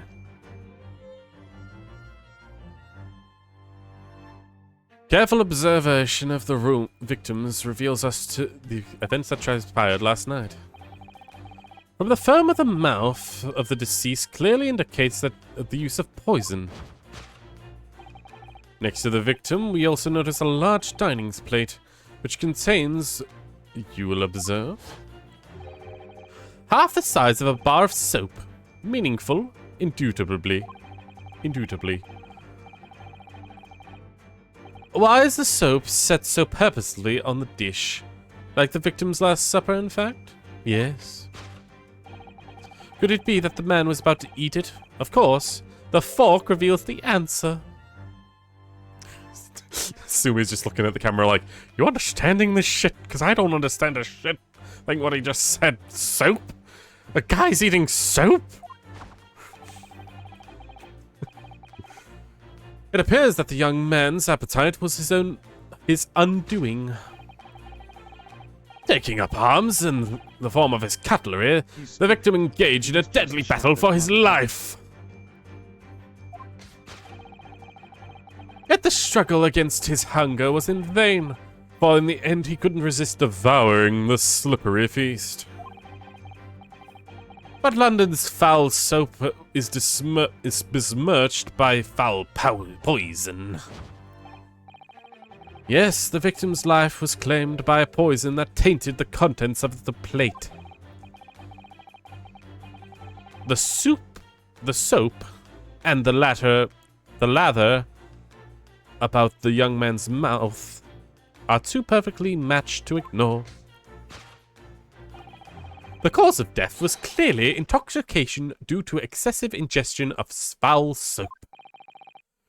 Though personally, I would have a greater interest in the taste of the foul candle wax, of course. Yep, so completely wrong. Oh well, vaguely wrong. Because I sure as hell are. I mean, we've got to go through the wrong reasonably or reasoning first. The cause of death identified. We proceed to Act 2, where we ponder the next question. Was it suicide or murder? Oh, fuck. The audience will recall the death occurred during the victim's last supper. Did the man dine and die alone? This single teacup suggests the answer. To draw a conclusion on the meager evidence would be foolish, however, certainly. The careful criminal could have absconded with his own cup to cover his tracks. Well, allow me to lift the veil of doubt, my dear fellows. Oh, shit. Indeed, what reveals the answer, of course? In the broken lock. Is the broken lock. I like Mr. Mustache size.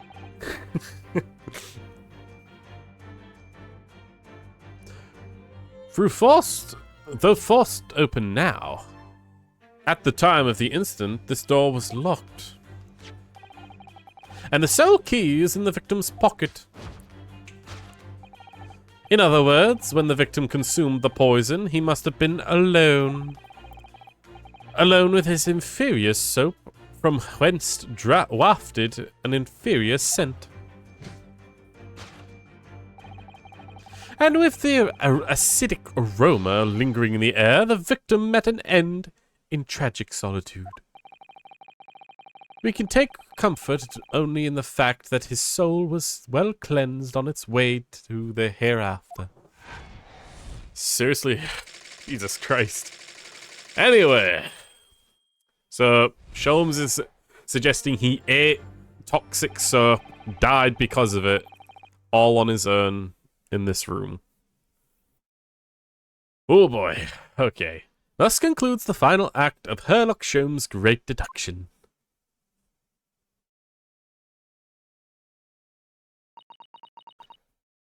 Nope, don't see it. Don't see it. I really don't see it. There's just one thing, Mr. Sholmes. You are disposed to identifying just one thing, aren't you, Mr. Naruhodo? Pray, what concerns you? Well, no matter how hungry he was, do you really think the man would have eaten soap? It's quite apparent that the man had barely a penny to his name. With 1 out of 2,000 ways I can with my bare hands. Sadly, I don't think you'd get away with it with the inspector being here.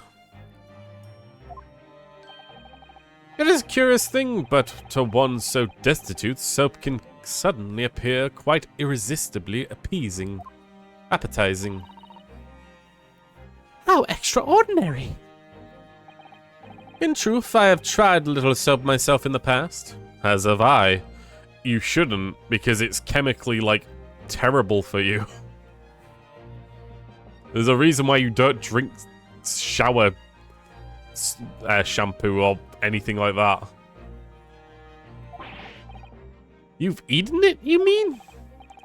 My dear fellow, it was some time ago now. My postulation is that it would cleanse my gut. You know, there is a saying, wash your mouth out with soap if you swear. That's what, that's apparently what they used to do back in the olden days. Mothers would wash their children's mouth out with soap if they swore in front of them. Naughty, naughty, wash out your disgusting mouth. Kill the inspector too, because he stole your chips.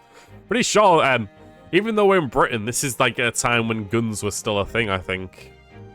Or still available to the public. So, the Bobby might still have a gun on him. Who knows, though? My dear fellow, it was some time ago. Right. And did it? I was rife with agony on the floor and spilt the contents of my stomach. Yes, I believe I did. Shit that is semically toxic and I still lived LUL.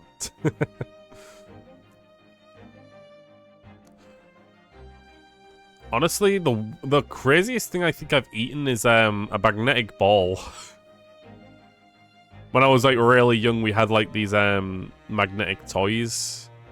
Well, it was like a bunch of sticks with metal on the end, and then a bunch of magnet balls, and you like could attach them together and make like structures with sticks and magnets. And I just put one of the magnets in my mouth, rolling it around and whatnot, and then it just like went too far back and just dropped down my throat because it was like a heavy magnet, and it just went into my stomach. I was like, oh shit, am I gonna die now? Well, I assume it went through my entire Gotta be a coin or shampoo. coin or shampoo. I always worry with metal because I don't know what would happen if metal enters your bloodstream or whatever. Like, if it actually does, like, poison you. Blech.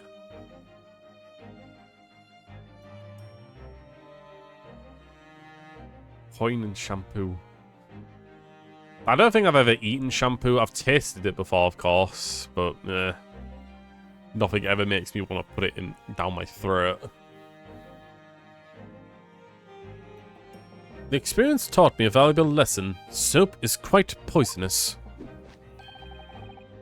It has an unpleasant taste that leads to great discomfort. In summary, I cannot recommend it. Believe me, I wouldn't eat it even if you did. There's something that troubles me as well, actually. Then a stand Oh, user with what's that? MacGyver can make razors out of your bloodstream if you let iron.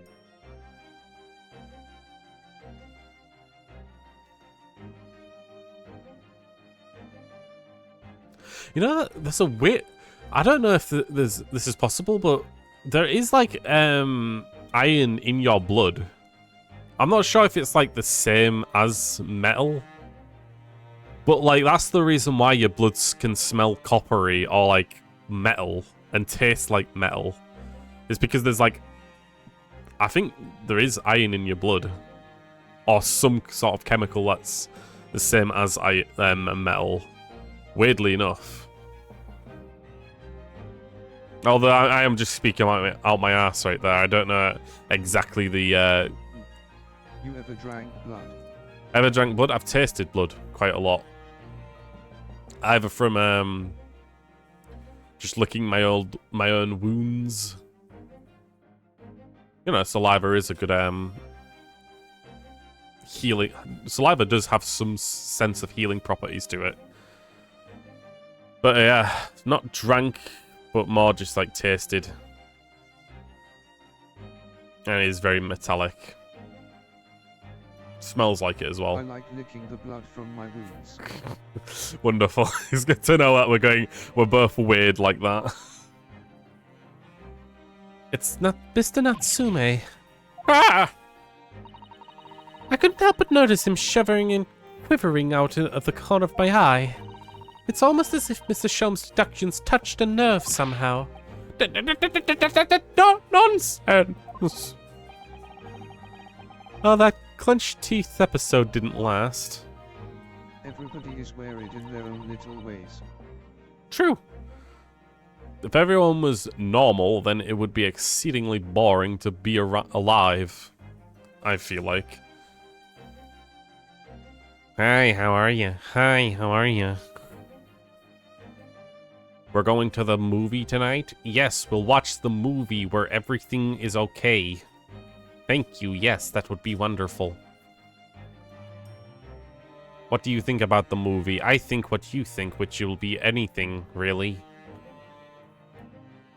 I don't really have much individual thought. I mean, I got like 3 mental illnesses. Damn. 3.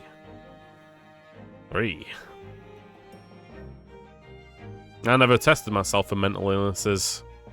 Might have one. Definitely not normal. And I wouldn't want you to be normal either. I think, judging by Mr. Natsume's reaction, the great detective's deductions may need some gentle corrections in order to reach the actual truth. Yes, Mr. Sholmes' observations and deductions are somewhat a little too sharp. He has the tenacity to hit the nail on the side of the head and drive it at in an obtuse angle. Whenever he does that, it falls to us to straighten things out. Alright then, let's see what we can do. Yes, let's pick out the key words in Mr. Sholmes' brilliant deductions. And Be discreetly right back. exchange Come them on with to something my that makes medical more report to sense. see what the mental illnesses are. Hmm.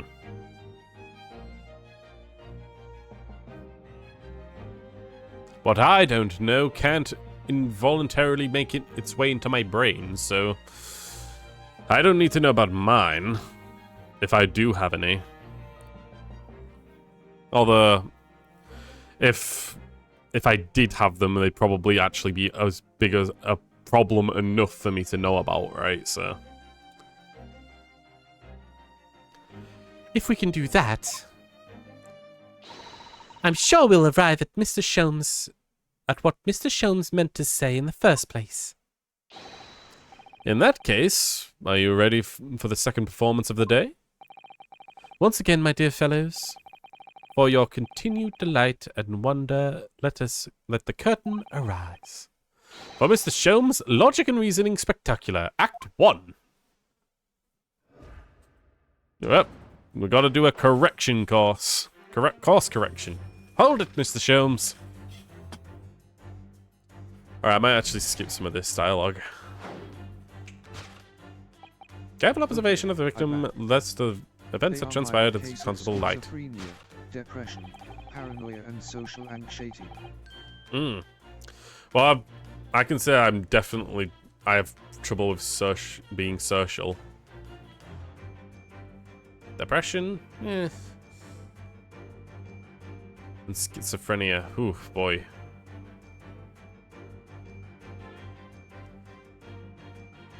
If I'm remembering correctly, schizophrenia is having difficulty establishing what is real and what's fake. Essentially having difficulty, maybe like you can tend to see things that aren't there, or hear things, or essentially that. Damn. At least that's my understanding of it. That might be wrong. Foams of the mouth clearly indicate the use of poison, and the bar of soap. It's last supper, in fact, yes. Could it be that the man was about to eat it? Of course, the fog reveals the answer. I hear someone calling my name, but I'm home alone.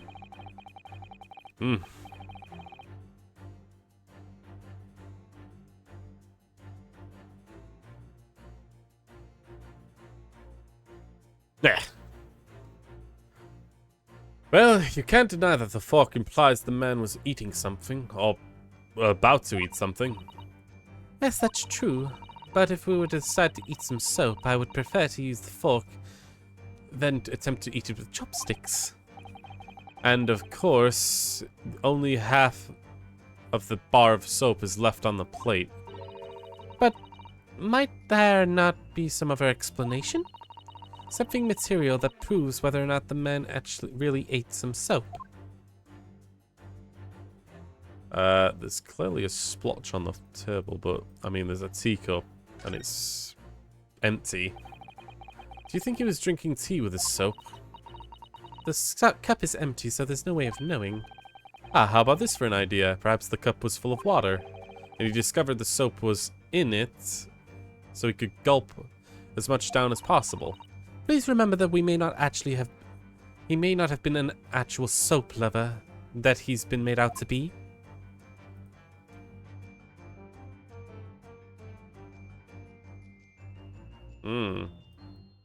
But over here we can see there's another piece.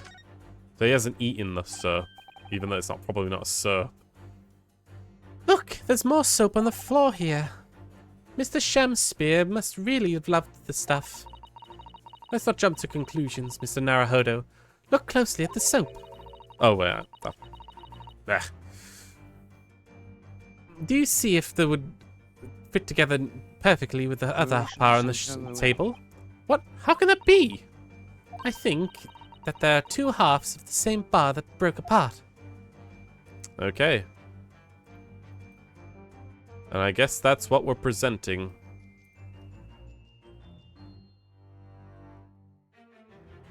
Take that! Cutscene soap. There he is. I don't know why that mouse exists. This is like a DLC outfit, but I feel like it would make more sense for him to wear this other than his Japanese school outfit that he came to Britain in. This is the past, right? So I don't know. Could it be that the man was about to eat it, of course, and the other was about to eat it. Of course, the other piece of soap reveals the answer. Being the other half of the soap on the table, in short, the victim was not eating the soap at all. Wait, I need to reread what I just read because I didn't even, like, acknowledge it because I was thinking it was something else.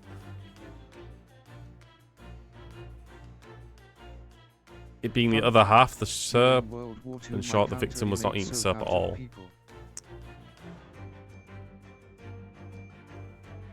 During World War II, she made soap out of people? Ugh. That's reminding me of the woman. I don't know if that we're thinking of the same thing, but like there is like a woman, a serial killer that actually full on like killed people, dragged their bodies into her apartment, and just turned them into soap and sold that soap to people. It's a surreal one. I can't say exactly what it is or what they're called, but it's a creepy one. An old one as well. But it's obvious really. There's no depths for hunger could drive any man to eat soap. Even I, with my unquenchable thirst for practical knowledge, took only a single bite. But that begs the question on how the man was poisoned, because there's no sign of any food on the table. An excellent observation, Mr. Naruhodo, and one that furnishes us with the answer we seek. For London's foul soap is besmirched by foul poison. Yes, the victim's life was claimed by poison and tainted in the contents of the plate. Nope. Nope, not the same thing. Wonderful. Good to know that a serial killer and an entire country had a weird, like, similarity to one another. Then again, I can't say. Maybe they did it out of desperation, or if it was some surreal thing to do.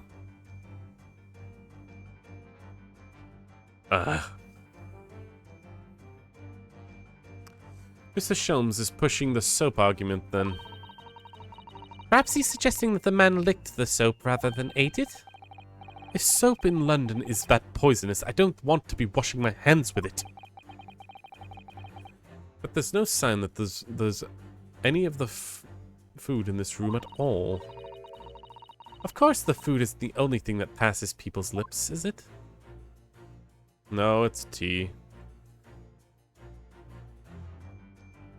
What's the correction? Poison that tainted the teacup. I'm gonna guess it's tea. They also played games in concentration camps that were just who can shoot the most people. God damn.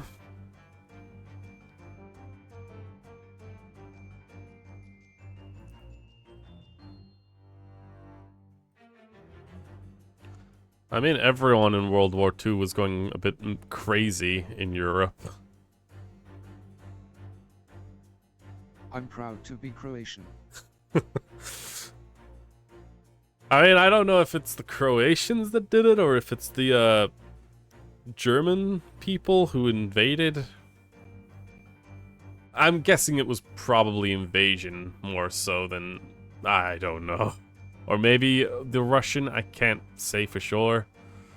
I don't know exactly what territories were taken over in World War II specifically. Germany told us to chill LUL. The Germans were the ones that were like, whoa, the guys, calm down. Jesus. You're acting a bit like a Japan empire right now. The Japanese were doing a very similar thing. Not the soap thing, but the shooting people for shits and giggles. I can't pause the game. I wanted to change Naruhodo's outfit, but I don't think that's gonna happen, so... Yep, we're gonna be presenting the teacup. Bam! Yes, the victim's life was claimed by poison that tainted the teacup. Indeed! Cups have been the vessel of choice for practicing poisoneers over the centuries. History versus Japan history. And it would appear that the victim drank every last drop. There's no sign of food anywhere in this room, which leads us to an immutable conclusion. The cause of death was clearly intoxication due to ingestion of poison contained in this teacup. Poison in the tea. You have to be a lunatic to poison tea.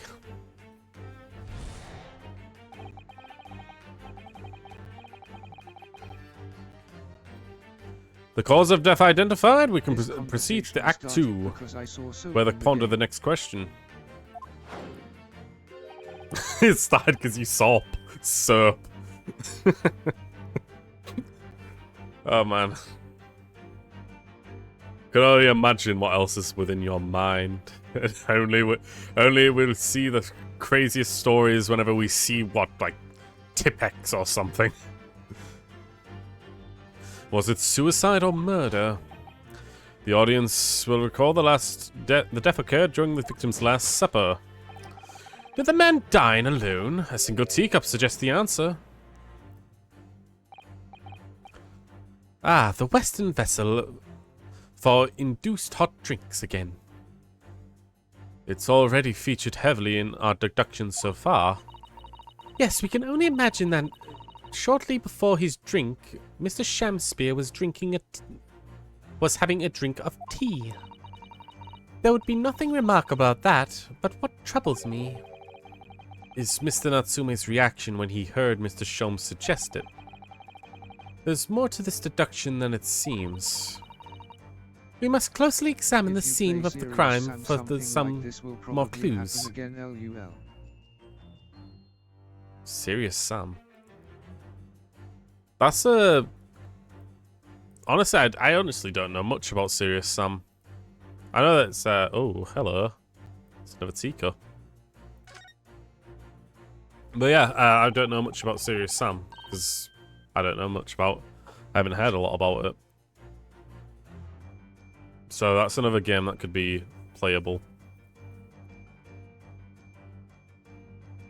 I vaguely had the name before. It's another Western vessel for an infused... It's a teacup!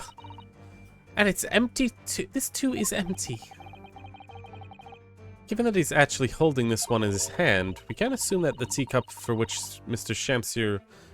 We can assume that this is the one that he was drinking from. But if that's the case, this changes everything, down to everything we've deduced up to now. I have a bad feeling about this, but I don't want to say it. Yes, I know exactly how you feel. Yep, Natsume was drinking tea with him. Take that!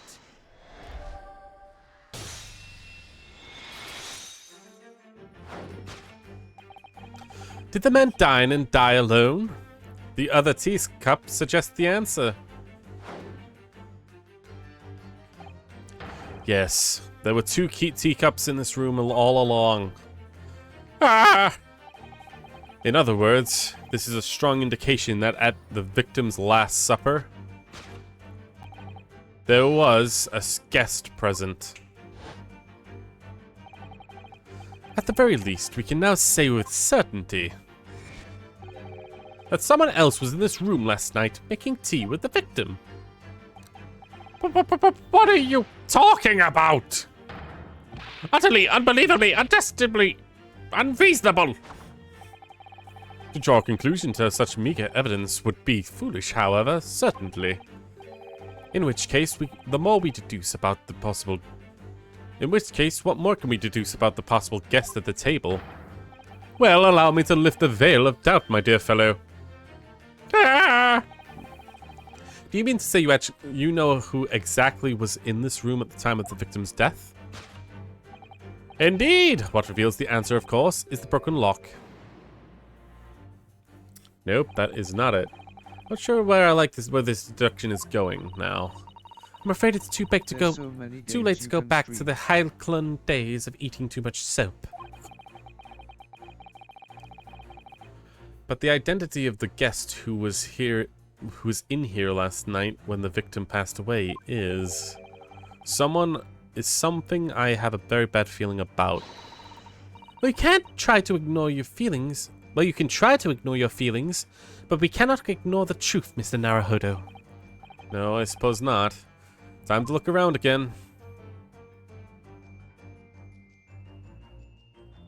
What's that? There's a candle, and there's glasses. There's books. Ugh. So many games I can stream. I'm kind of hoping to play smaller games on one set of days and longer games on the other. That way I can kind of have like a consistent change of the first game and then have a ongoing long game playing over a set period of like weeks. Essentially adding variance while also having a long play in the same boat, right? That's at least what I want to do, but unfortunately a lot of games don't tend to have a short play. You either play for a long time or you don't play at all. I mean, I guess I could play some games and just play the first part and then just come back to it whenever I feel like it, but meh. At the first glance, it seems like the only thing in this room that are makeshift stage and the costumes. I overlooked these 3 books initially. I wonder what they are. Let's see. The titles read The Picture of Monsieur Croc, Canterbury Yearnings, and A Meal for Gaboriou. Wait, I'm sure I've heard those titles before. These are the books that showed up in the other case that Natsume was the defendant of, so it's his books. Could have just been a terrible coincidence, but... It could have been an incredible coincidence, but these are the exact same 3 books that Mr. Natsume purchased the other day. What? Yes, on the day of the unfortunate incident when Miss Green was stabbed. Sasaki-san had just been to the bookstore and bought them. That's right. And now those 3 titles are here in the room of the victim. Yet, Mr. Natsume claims to never have been here before. Fact is that games don't need better graphics, they actually need better stories. I am 100% on board with that. Because, honestly, Starfield, I can't play that on stream. It's... Until I can, like, get it modified enough so that it doesn't eat away at everything I have. Or if I become rich and I can actually have a computer that can play ridiculous games like that. But also, like... The AAA industry of gaming is just being so freaking crap. So they constantly like follow these like set rules and set pathways to getting a well-selling game that they completely devoid any kind of actual creativity or anything like that. The soul of games tends to just be terrible these days, where indie games are really the only games worth playing at this point. At least for actual story and enjoyment. Like, this game isn't too bad. But it is kind of going through the motions of Ace Attorney. Since it's a very long series, it kind of has to follow certain rules, so it can be a bit predictable in that sense, but it's been doing so well so far. So maybe I'm being a bit too harsh. It just feels like the gaming industry recently has just been very rough and not all that too compelling. Give me better stories, not better graphics. I completely agree, because I can enjoy a pixelated mess of a game that has a really good story to it. Yet Mr. Natsume never claims to have ever been here before. What does that mean, do you think? I really don't know what to make of it. Yeah. Take that!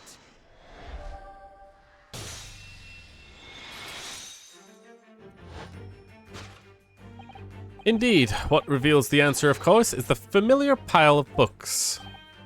Quite so, it's no mere coincidence that these 3 titles in this room, it's the link to the truth.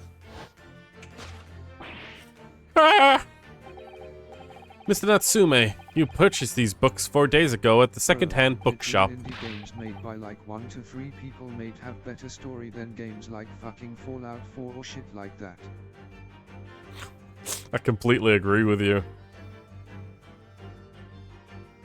A lot of those newer games tend to be more obsessed with looking realistic. There's like this interesting thing about like I can't remember what it's called, but it's got this like uncanny valley kind of feel of like games that are trying to look realistic. There's like this central curve of how realistic a game can look, and if it doesn't do well enough in looking realistic, it can look really uncomfortable and bad.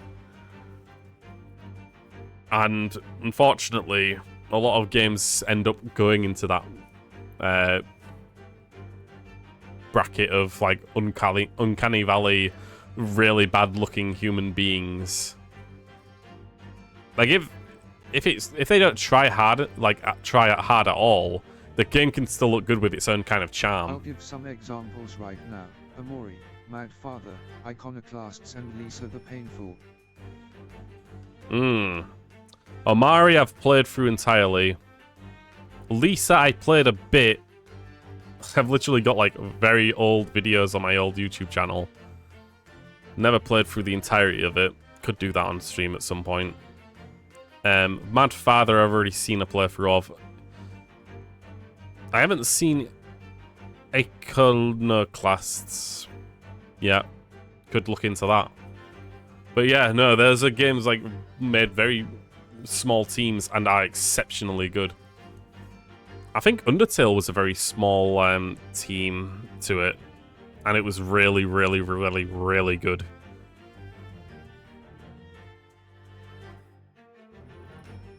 That was just a coincidence. If that was the case, then you will be able to bring the same 3 titles from your own room, will you not? At this very moment? No! Never! Non-negotiable! If you can't bring your own copies here, then it proves that these 3 books are in fact yours.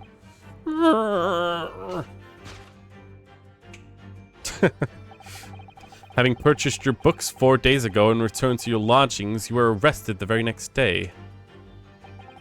So you could have conceivably have brought the books here on that evening, but then you never mentioned that. So I highly recommend you play Iconoclasts. I'll definitely look into it. Like, if Iconoclasts is got the same kind of surprising, well-made story like Omari and Undertale and stuff, I'll definitely be looking into it and trying not to spoil myself, because I wish I could have played Omori on stream and experienced that fresh without any idea of what was going on, because that game was really good. Iconoclast, I'll definitely keep that in mind. That's definitely something I need to... In fact, let me just... I clicked out of it, whoops. I'm going to actually put that in a page just to remind myself to look into later. There we go. Okay, what did I miss? So you could have conveniently brought the books here on that evening, but you never mentioned that. In other words, you could have brought these 3 books here to the victim's room. How much effort was put into the 4 years of development?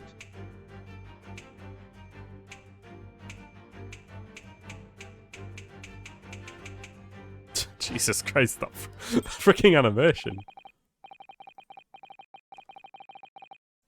Ooh.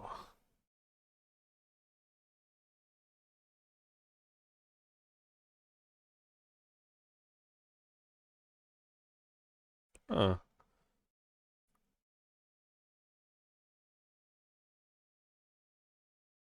Interesting. I'm just looking at a few pictures of it.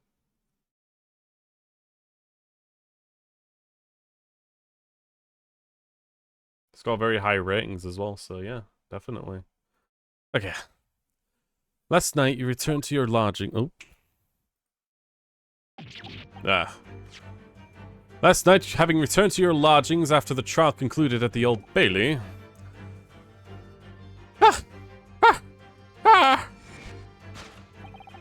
In short, there is only one possible conclusion. The victim died here in this room last night as a result of poisoning.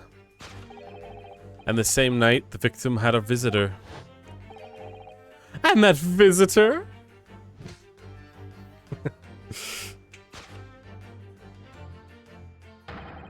was you, Mr. Soseki Natsume.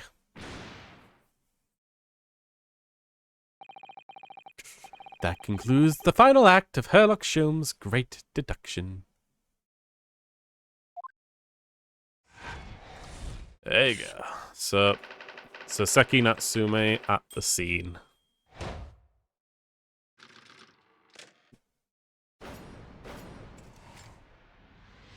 Elementary, my dear Watson.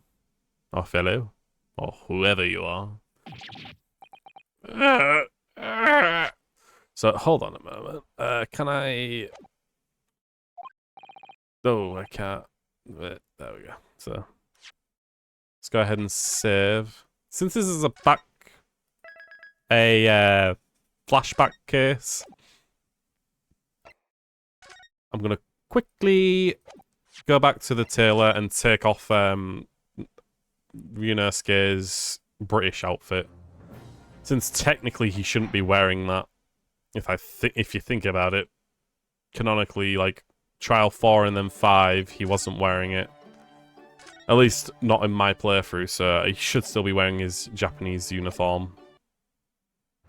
Only in the time skip should he actually have a new outfit on.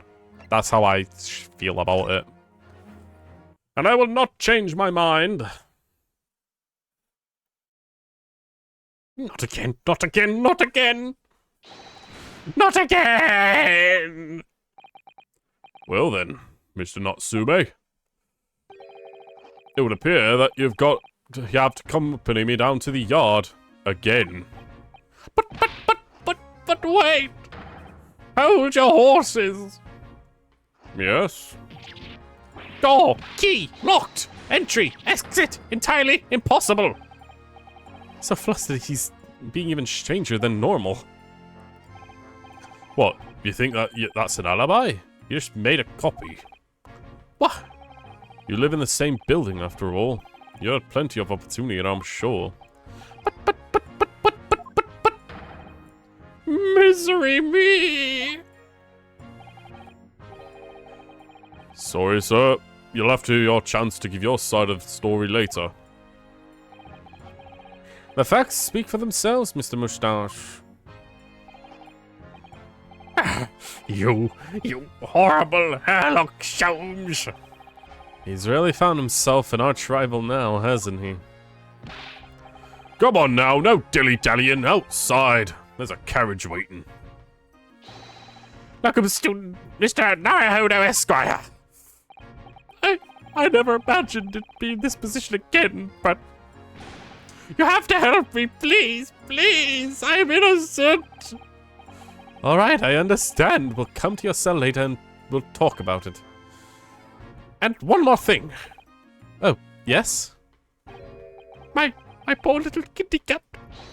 Please give him his breakfast for me.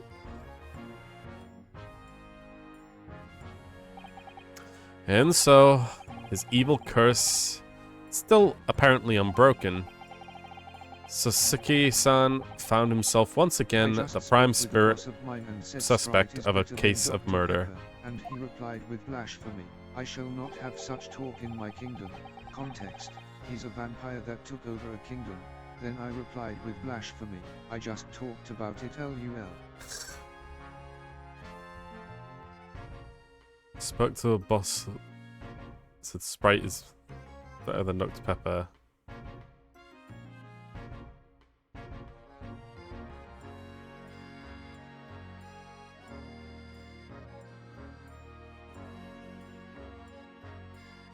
I'm gonna be honest with you, Marco. Dr. Pepper is better than Sprite. Sprite is nowhere near Dr. Pepper's level.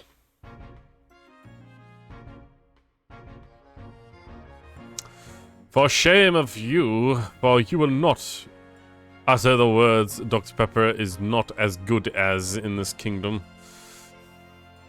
I concur with the vampire. Monster they may be. It is blasphemy to say that Sprite is better than Dr. Pepper.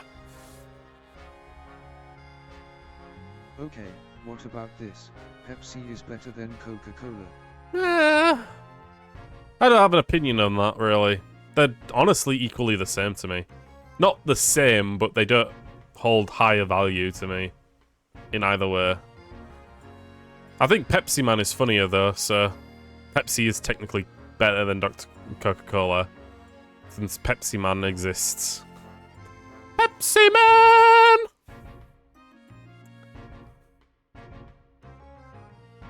Thanks to the incriminating deduction of a great detective. My dear fellow, that honor belongs to you. Don't blame me for that. It was not my fault Natsume was here. Well, at least that means Inspector Gregson is no longer here. We can examine the crime scene in a little more detail now. Why isn't he here? Isn't the body still warm? Doesn't that mean that he needs police to stop anyone from messing with... Okay, I guess not. Yes, that's right. And however, of course. What? Have you forgotten what the inspector mentioned before? It was the landlord, Mr. Garrydeb, who discovered Mr. Shamspear. Ah, Mr. John Garrydeb. Right, yes. I expect we could find him in the sitting room at the top of the floor, as usual. Right, I must remember to go talk to him later then. Right, he's another character that showed up in the past case. Sadly, his wife, the maid, probably won't be appearing. He has to take the sussy baker to horny jail LUL. He's very twitchy, so maybe he is extremely aroused. Who knows? What's this? Looks like a part of an envelope, I think.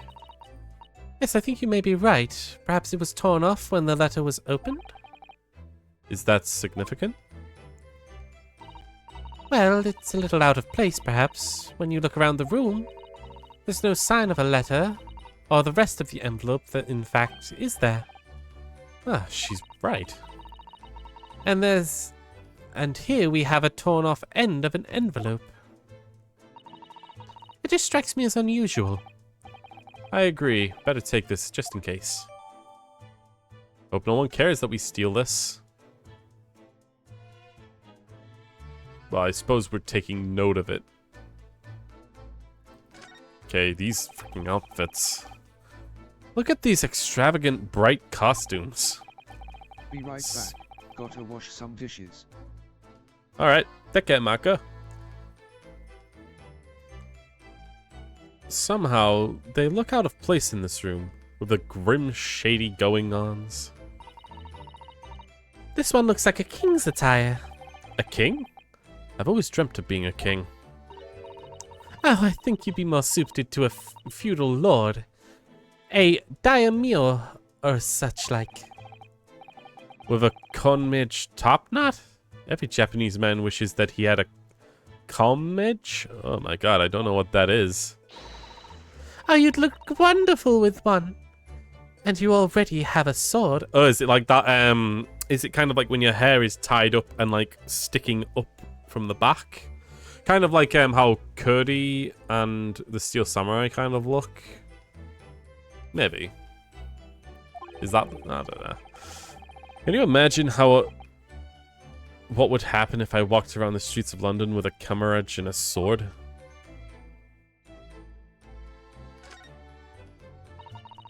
There's not much on these shelves, is there? Just a wine glass and a bottle. And both of them are cracked. Yes, not much use, are they?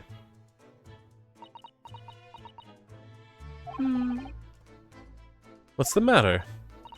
Oh, I was just reminded of the Reaper, that's all. Prosecutor Lord Van Zeeks? Yes, he was so reckless with his wine glasses. I was thinking it was a waste that he should donate some to the needy. You can suggest it the next time we meet.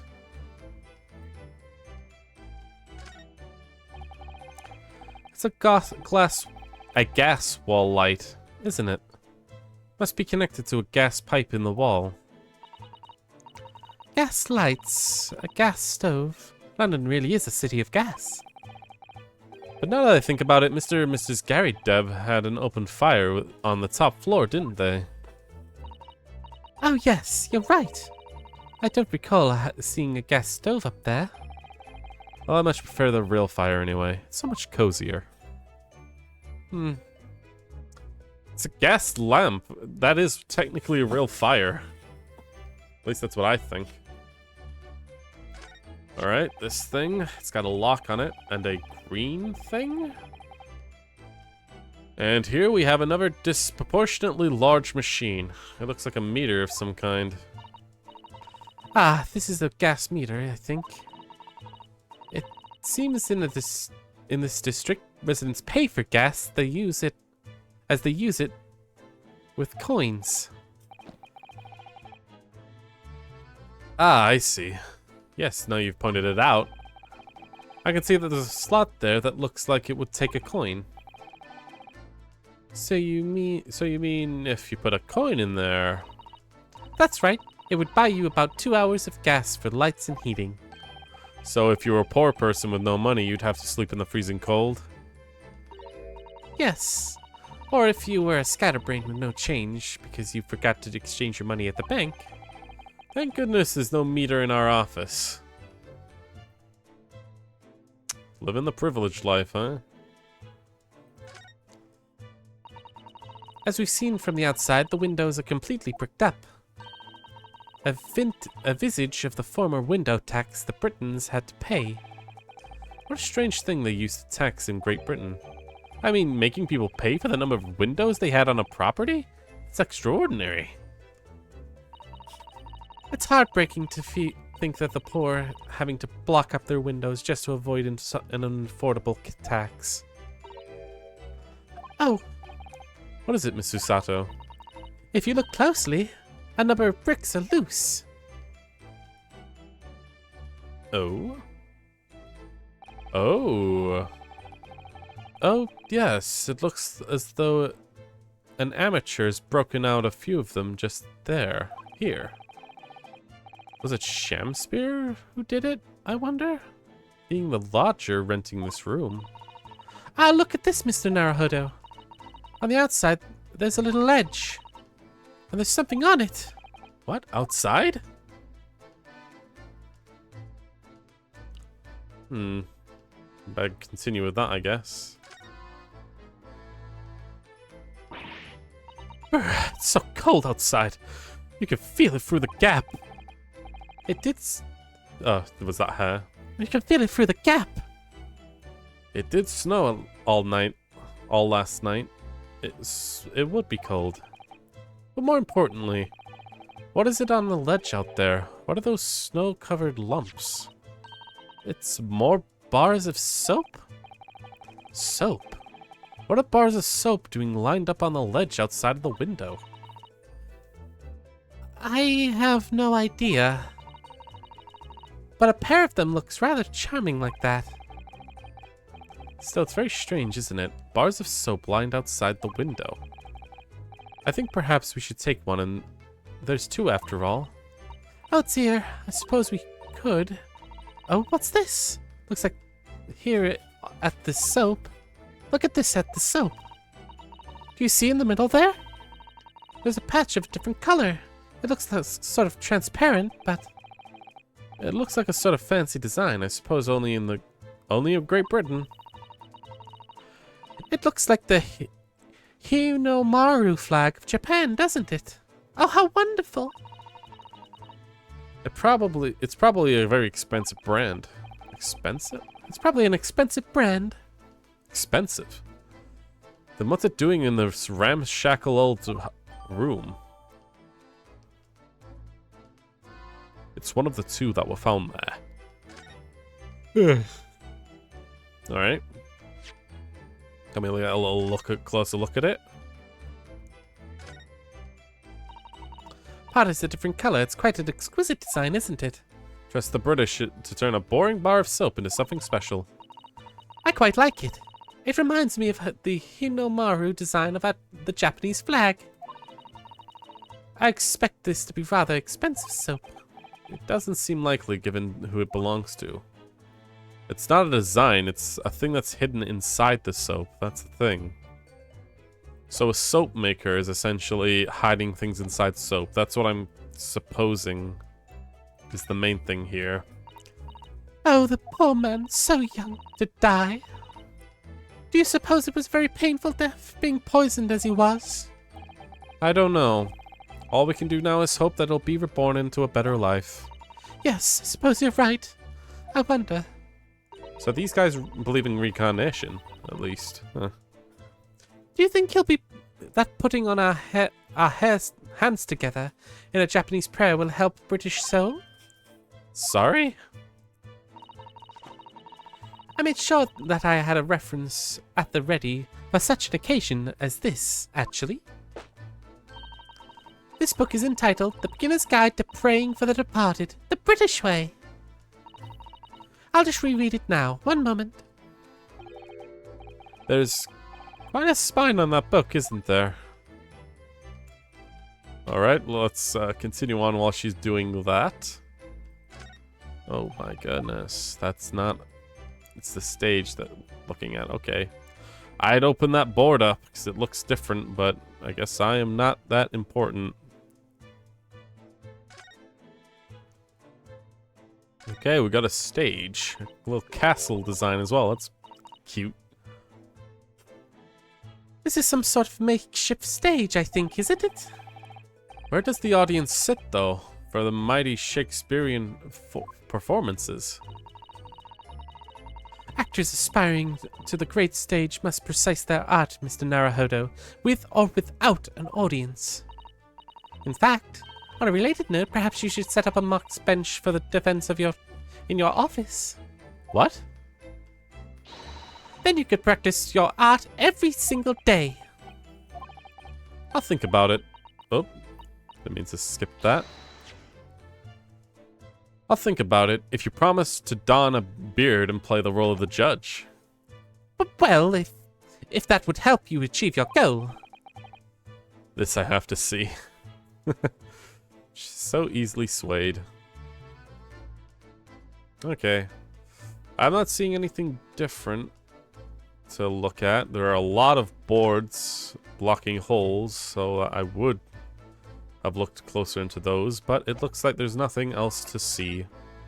So, new location added. We got prison, Blair Road, Gary Bibb's room. Do we have... We don't have Natsume's room yet, sadly. Aw. Well, Blair Road or Gary Deb's room. Honestly, let's go to Gary Deb. He's up on the top floor, so it makes sense that we go up first before going outside. Yep.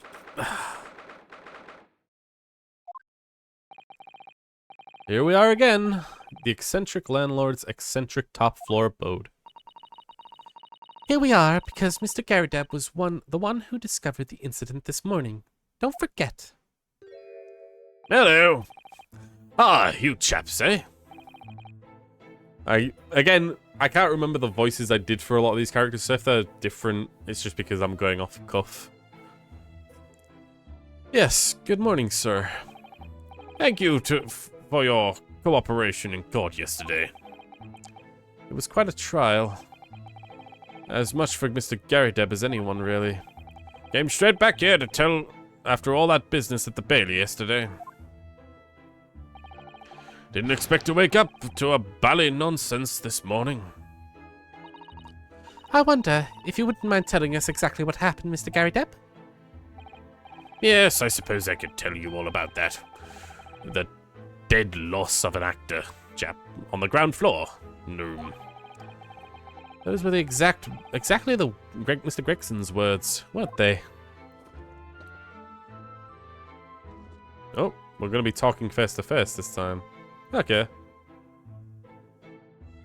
Hello. This morning's incident. It must have been a real shock for you this morning. I heard that you discovered what had happened.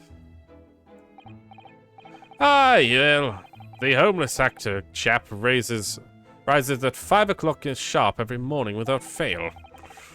But at 5:30 this morning, he still hasn't lit the gas.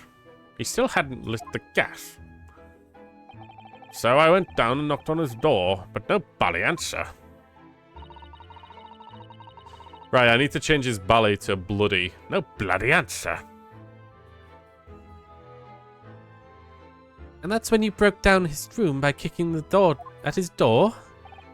Well, I called on that rum-looking Japanese chap to do the grunt work, of course. Wasn't it a little premature to kick the door down? The man could have just overslept by half an hour. That's very true, Mr. Naruhodo. If 30 minutes oversleeping warranted such behavior, I'd have to kick your door down every morning. Well, you know, better safe than sorry and all that. So not just me, or is he avoiding our gaze all of a sudden? Except it was a sorry situation indeed for you to found on the far side of that door. Shamspear.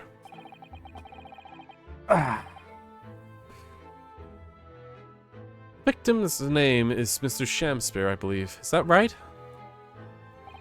Yes, William Shamspear.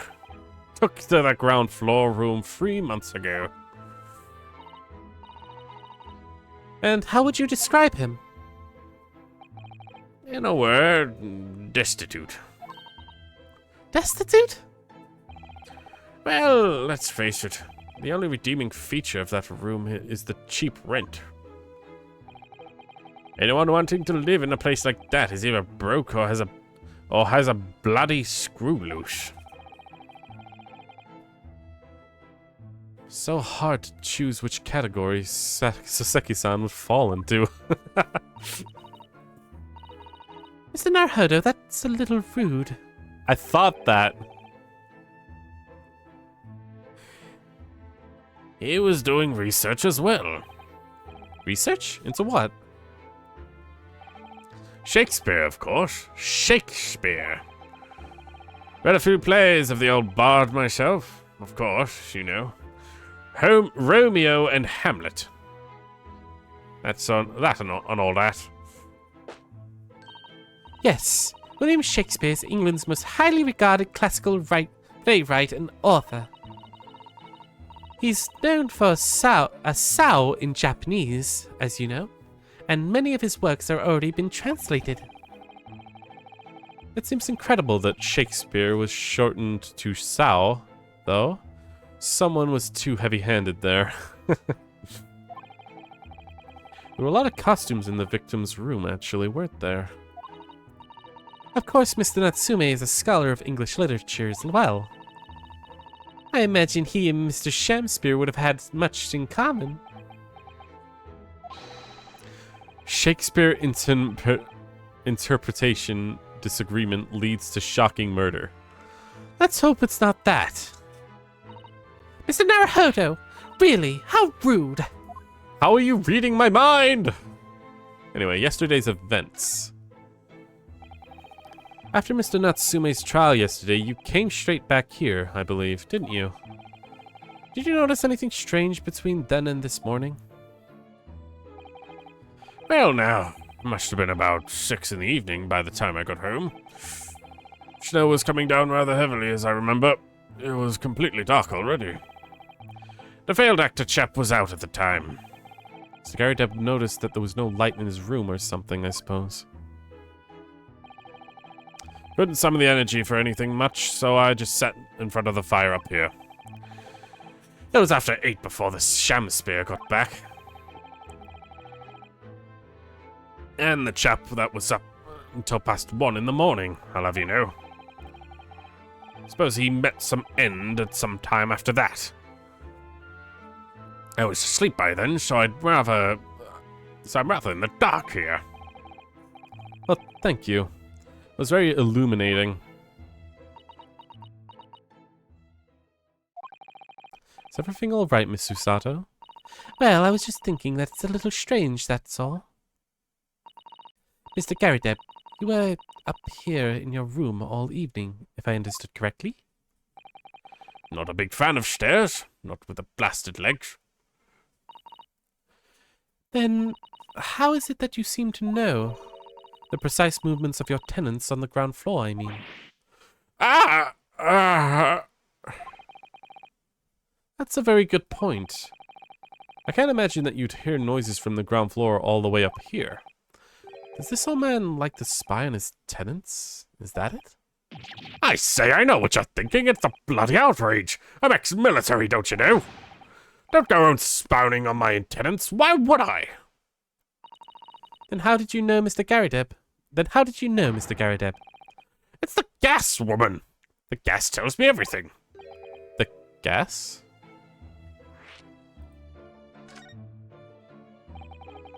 How on earth do you mean, sir? What on earth do you mean, sir? How can the gas tell you anything, let alone everything? Well, as you could probably be aware, the gas is supplied through the building by pipes. Yes, it's more or less worked. I'd more or less worked that out. Every room in the building is connected by a single pipe to the gas main outside. And the gas company supplies the gas to properties via the main. Yes, I understand that too. Let me see if I can explain. Let's say that I was to light the gas lamps up here. What do you suppose would happen? Well, obviously, the room would get brighter. Exactly. But at that same time, the lights in all the other rooms in the house would dim for a moment. What? They dim? Why? Perhaps it's because when you light the gas lamp, it briefly uses more gas than usual. That reduces the amount of gas in the pipe for the other lamps that are connected to it. That might explain why the other light lamps dim momentarily, mightn't it? Right, of course, because everything is connected to a simple supply pipe. Is that supposed to happen, though? It sounds rather undesirable. Jolly good point. In fact, it is. Fact is, the gas company's pipes in these parts are pretty hopeless. Worn long out. The the barely's got any gas in them to start with, bloody things. Opposites are true, of course. Exquisite lamps up in here, and they glow brighter than the rest of the house. Ah, right. I see. So by watching the flickering lamps in one room, you can determine what's happening elsewhere? You've got it. Oh, of course, because when people come back home in the evening before they go to sleep at night, what they're guaranteed to do is either light or put out their lamps and fires. Clever. Clever. Except that's not guaranteed. In fact, the room on the ground floor was the one and the one above it is slightly different amounts of gas. By watching the lights in here closely, I can work out almost exactly what's going on in the whole house. Meh. Gosh, that's fascinating, Mr. Garrideb. Absolutely fascinating. Oh, well, nothing to it, really. And I can't really see that's going to help us with the case either. What I'd like to know is why Mr. Garrideb is so interested in what his tenants are up to in the first place. It feels like there's more to it than idle curiosity. Let's examine some stuff then. The fire happened back there. We know what that screen is hiding now. The aftermath of a fiery altercation the other day. Don't suppose I'll be able to clear that mess up for some time now. Oh dear, must be a very difficult situation for you. I'll say. People talk about twists of fate and whatnot. But this is a twist and a half! A rotten show all around. It's clearly struggling with everything that's happened. There's a good view over the wintry East End from up here. It's an oppressively grey scene. That's really nothing comparable in Japan. And down below, Brer Road, partly blanketed in snow. And the pavement where poor Miss Green was struck in the back with a knife. Thinking about it, this is the only room where in this building that actually has a window to the outside world. Sometimes Great Britain really does seem like a strange land, doesn't it? I suppose all foreign cultures seem strange at first. Imagine how an Englishman would feel upon arriving in Japan and seeing people with a Cronmedge topknot. Well, that's a good point. I don't even know what that is, and I'm British. So I clearly would be surprised. These shelves look like they've been completely torn apart by a wild beast. Reminds me of the Battle of Marlewand. Don't you know? Ah, the experiences of the seasoned veteran. The enemy had us surrounded on all sides. We really thought we were done for, the whole body company. When we were talking about a real pounding from the we were taking a real pounding from the cannons, so all we could do was run for our lives. Oh, I thought the story was going on a different direction, actually. Well, the whole experience taught me one thing, I can tell you. When you're done for, you're really done for. That's not what a lawyer who often finds himself under fire wants to hear.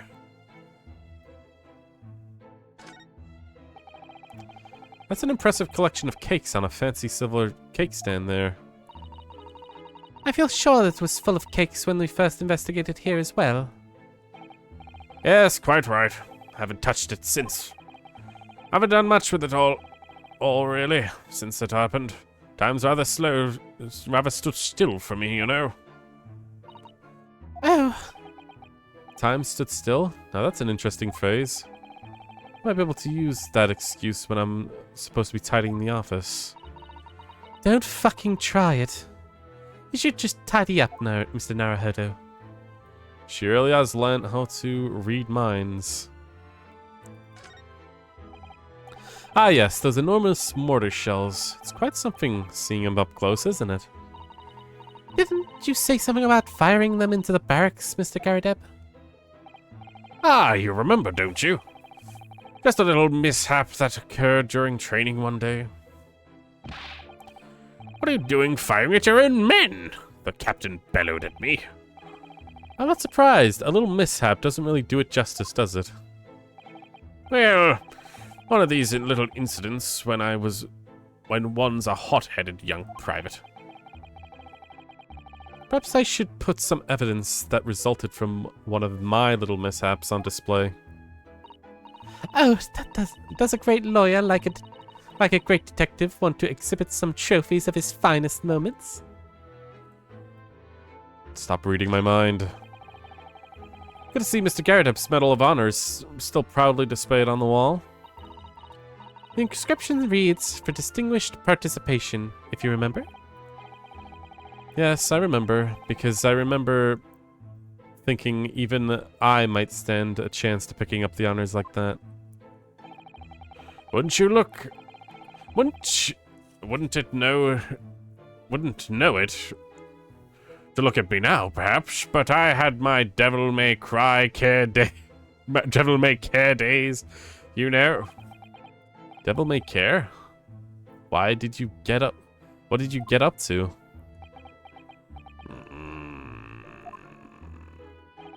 Well, all in the past now, of course.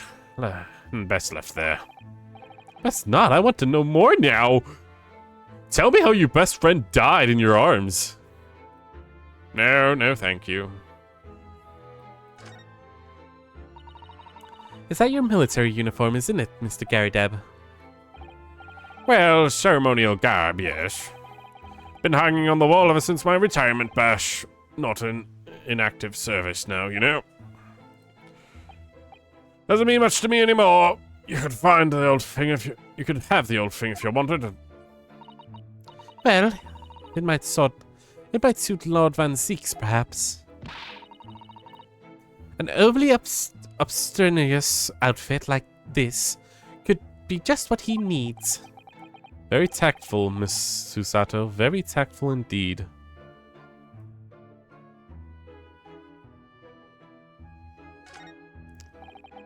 There's a single apron drying on the enormous cannon-shaped clothes horse. Look. No, Mr. Naruhodo, that's a real cannon. I knew that. I was just testing you. Piece of history, that is. See plenty of action on the battlefield, I can tell you. Now the old girl and I are just enjoying the peace and quiet of retirement together. And of course, she'd come in handy if the enemy decided to launch an attack again. Is there a war going on that I don't know about? There's always a war going on about this time. Oh, a copy of Randus magazine. The Adventures of Sherlock Holmes. It's being read all over London. Isn't that wonderful? Naturally, one asks himself in such singular detective could really exist. But having met the chap, it's undeniable. He is the most certainly singular. Singularly dangerous. That's a genuine public opinion for you, Miss Susato. Perhaps it should be reflected in the stories. Make no mistake, Mr. Naruhodo. I intend to snuff out all sorts of public opinion we just heard, personally. I'm starting to see where Mr. Sholmes' untainted reputation comes from now. I'm a fangirl. You can't speak ill of my husbando. You look very dashing in your uniform there, Mr. Garrideb. Sorry, I thought it was Susato speaking. Ah, the old portrait, eh? Drawn by an art student who used to rent the room downstairs. Oh, you look so wonderfully young, courageous, and strong. Yes, well, the chap presented it to me one day and asked me if I'd let him off with a month's rent in return. Oh, I see. So you did, presumably. I bloody well did not. Oh. The portrait is a portrait, but a rent is a rent, eh? And yet, it's still there proudly on the wall. Okay. It doesn't seem like there's much else to look at. Perhaps I need some stuff to show him later on? Well, maybe I can present some things. There's his books.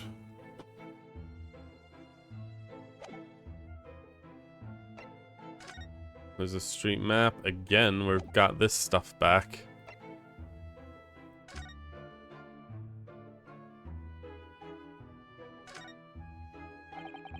Whoever opened this envelope didn't bother with the letter opener or scissors, did they? Yes, whoever opened it was clearly someone with an unrefined temperament. And judging by the angle of the rip here, the person in question must have been right-handed. Miss Susato?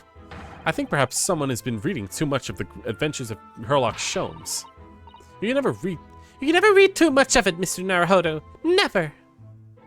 Okay. Well, there's nothing inside, sadly. What do you think of the bars of soap? So Garrideb, could you show you this? Been quite a couple of days, as you can imagine. I'm afraid I'm rather tired. Haven't really got the energy in these old eyeballs, to be honest with you. Some of the time, then. What about my armband? Nope. Not about the envelope either? Nope, he doesn't have nothing to say to me. That's a shame. Needs to come back, maybe with something else. 'Cause he does know something. He had some reason to go into his room.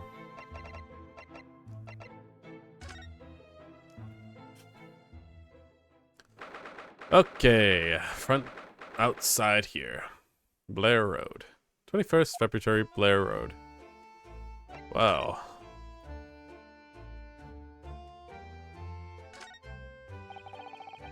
With the exception of the top floor where Mr. and Mrs. Garadeb live, all windows have been bricked up.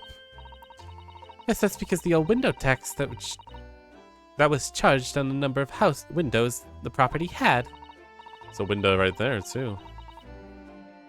In order to pay less tax, poor members of society filled in many of their windows. But the taxes have been abolished, hasn't it? So the windows could all be opened up again, surely? Unfortunately, it would appear that the residents of this district can't afford to pay to have the work done. Yes, that's a sad state of affairs. Especially for the people like poor Mr. Natsume, who have to live in all cooped up in the windowless room. I suppose that's the price you pay for living in a very cheap accommodation. It all seems rather pointless when you put it like that. So there is soap on the windowsill. There always seems to be a bicycle outside of Mr. Garadeb's residence. I read that bicycles are extremely popular all over Great Britain at the moment, in fact. This one seems very warped, though. Especially the front wheel. It makes it more of a challenge to go on a ride, don't you think? No, I'm afraid there may still be a result of a rider's incompetence. While the front wheel has been so badly warped, I'm afraid the rider might have been similarly affected. And there's a good chance Mr. Natsume has been practicing on this bicycle, I think. Oh dear, I fear you may be right. Oh boy. Mr. Garadeb's household and Mr. Natsume's lodgings are in the prominent position here on the corner. Sometimes I look at this building, I can't help but feel like it's a bit off of a slant. It does look rather like as if it would collapse even if the smallest earthquake, wouldn't it? And isn't it supposed to be haunted as well? I think I might have a hunch as to why Soseki-san has such a hunched back. Jesus.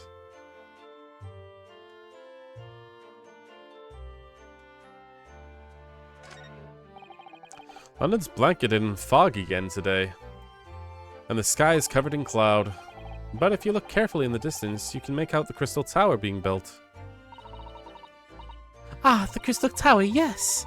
The centerpiece of the great exhibition that's to open in 6 months' time. Everyone's talking about the great exhibition to London at the moment, it seems. Yeah, it's to be the largest event of its kind anywhere in the world, with technology and scientists from all over. I can't wait for it myself. Do you think visiting students from the Far East like us would be granted entry? The last great exhibition was held in London, had more than 6 million visitors, it seems. And at the time, the British are determined to make it an even bigger success to outdo the Paris exhibition. I see. That's an incredible number of people. And with so many people expected to attend, we should easily be able to slip in unnoticed. There's always an honest way of approach to buying tickets at the main entrance, Mr. Naruhodo. A snowman is still here. Why has someone built a snowman of sorts on some sort of pedestal, do you think? That's not a pedestal, Mr. Naruhodo. That's part of the snowman's body. Really? But it already had a perfectly good body. Well, it's true that the British snowmen are usually made up with 2 balls of snow. Perhaps this is a foreigner. And now we're looking at him as if he's strange, poor man. As if he's strange. Poor man. I know how he feels. If anything, it's Japanese and British. Two balls snowmen that are strange ones, isn't it?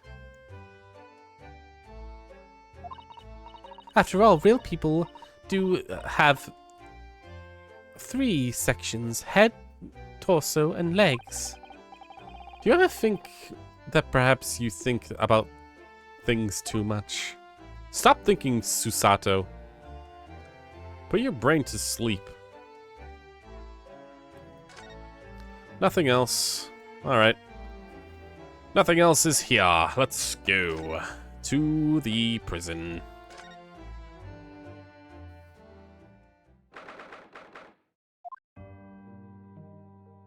Nothing.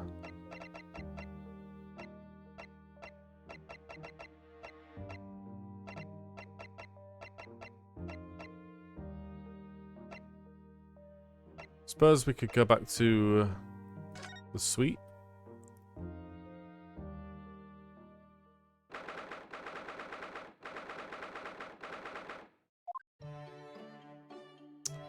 Well, I'm definitely missing things, aren't I? Iris is here. Sholmes is not. I'm not going to look through all of this stuff again because it's just a lot of what I've already seen. Iris? It's incredible concentration, that is. I find it quite remarkable how she can focus on so many different things at once. Perhaps I should try drinking more herbal tea. The blended third from the right would be good for you, Runo. Oh, Iris? This girl's destined for great things, I'm sure. Oh, can't talk to Iris. I can't go to the legal consiculary. What fucking Jesus Christ, my fucking voice. She's gone, but her package thing here isn't. But sadly, it's gonna get the same thing. Huh, I'm missing something then. I guess the Garadeb household I maybe didn't finish. I mean, I haven't like moved him from anything right now, right? So like I've done all the speeches. I've done all the talks, so maybe there's something else I haven't examined yet.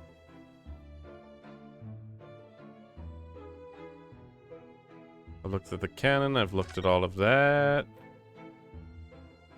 I've shown him the SERP and he didn't mention anything about it. He's tired, so I don't think any evidence would actually wake him up. Went out to Blair Road. There doesn't seem to be anything else.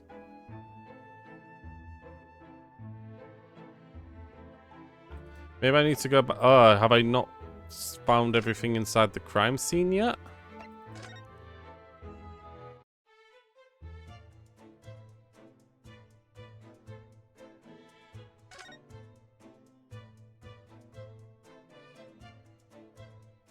The gas. Pictures.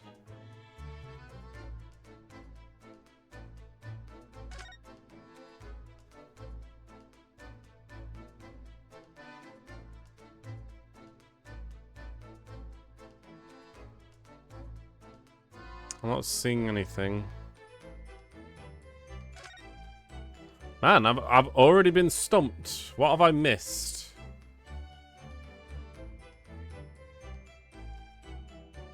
I mean, there's still the SERP out there. I took one of them. I mean, am I supposed to more closely examine this? I mean, my advice would be to, like, open it up, but there's nothing else about this.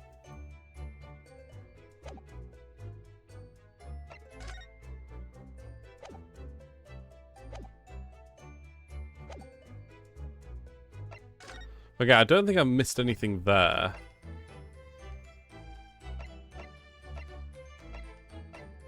God, I am really, like, completely lost here.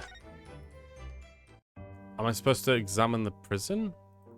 I can't examine the prison either, like, what? Okay, Jesus Christ. I've just completely been bricked here. I went here, I got the thing to show up what the date was, but they didn't have a conversation or anything, so it makes me think that I've got something... Back, had to do shitload more stuff. Hey, Marker, you've kind of met me at an awkward moment because, like, I don't know what I'm supposed to be doing that I've, like, missed. So, essentially, I went through a talk with this guy in Garadeb's room here.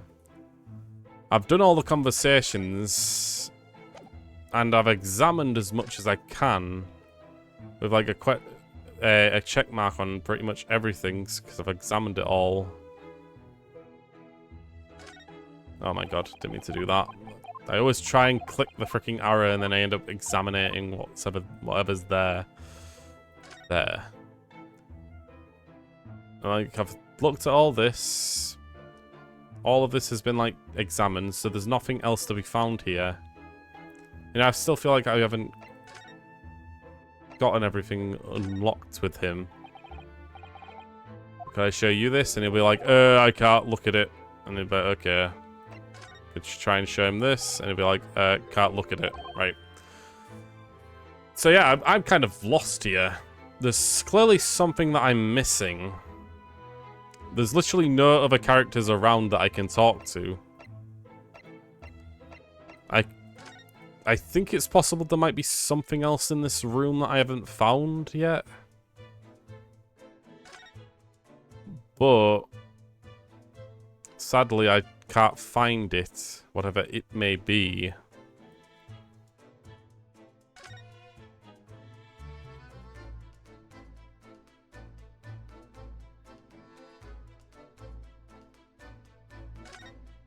I mean, we talked about the gas with Mr. Garadeb, but sadly I don't think this will change anything. It would have gone back to like a non-check marked icon if it's something new. Oh! Oh! Jesus Christ, that's so small! Jesus Christ!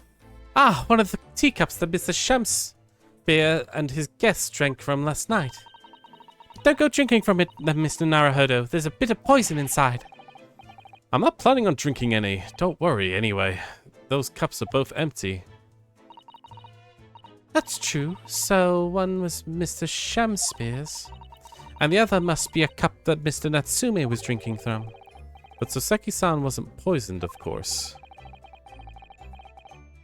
Perhaps we should take one of these so we can examine them in more detail later. There we go. Jesus. Finally. Whew. Looks like you're having a good snoop around, eh? Inspector Gregson is back so soon? After I threw that little Japanese fella in the clink, I went and reported this to the investigation division. In 5 minutes' time, this place will be cordoned off by the yard. Oh, I see. Well, we'd better get leaving then. Poor Mr. Natsume must be feeling really low back in the cell again so soon. I'm sure, but we should probably go and, oh my god. Necromancy skill, what are we at? What's wrong, Mr. Naruhodo? Ah! Oh my goodness. Out, out, breathe candle. Life's but a walking shadow, a poor prayer. That struts and frets this hour upon the stage, and then is heard no more.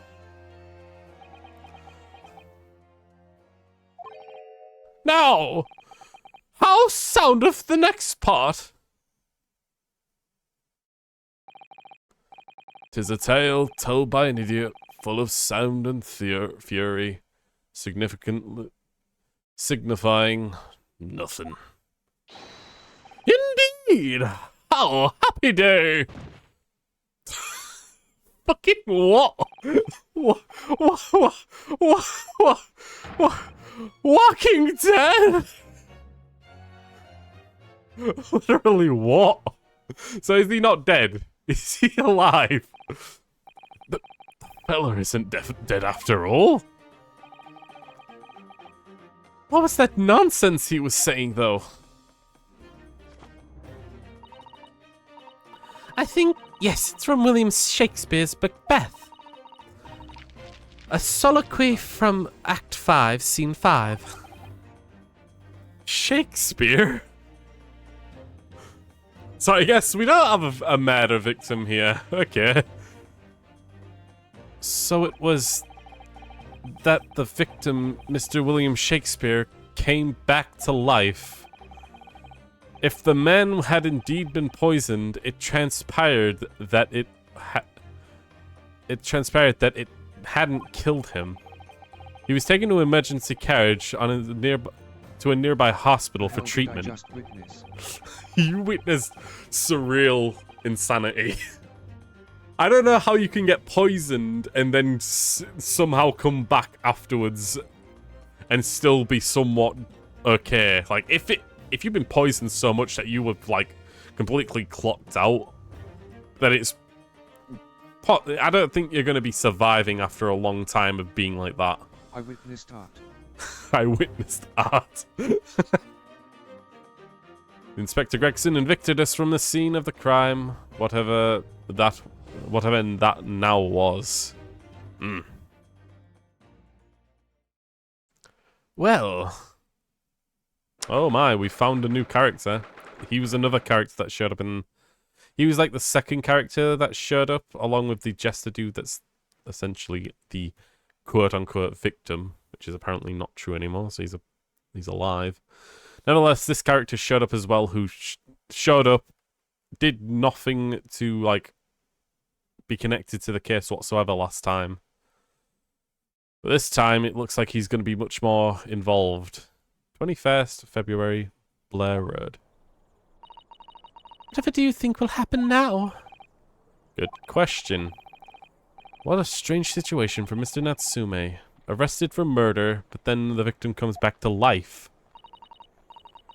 I think perhaps the victim was never dead in the first place. It seems very likely that Mr. Shakespeare did consume poison, as we deduced. But was it an accident, attempted suicide, or attempted murder? Until the truth can be established, I imagine the police will keep Mr. Natsume in custody. I suppose so. Let's hope it doesn't come to anything more than a night in the cells. Oh, what's this? We got a dude right here. What's that man doing over there? It looks like he's trying to see into Soseki-san's lodgings. Is something wrong, Mr. Naruhodo? Excuse me, could we have a word? Now that TTS Oh, I guess is he's here, gone. let me drop a poem. I'll plant a row of daisy seeds in the space below each eye, so they'll remind you of your beauty when they bloom each time you cry. Oh.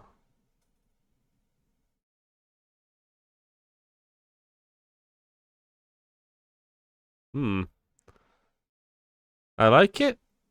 Although it implies that I'm going to be crying a lot, which is, in a weird way, you're calling me a crybaby. But I'm beautiful when I do it. Although, I'm not sure about having flowers in my face. I can only imagine the horrors that could look like. Ugh. I think things way too literal. He just ran off.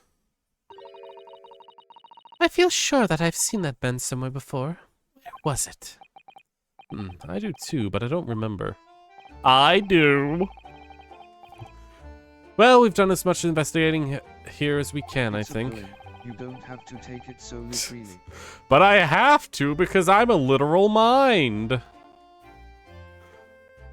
I think everything in literal ways because I feel like forcing abstract things into reality brings out the weirdest thoughts and design ideas.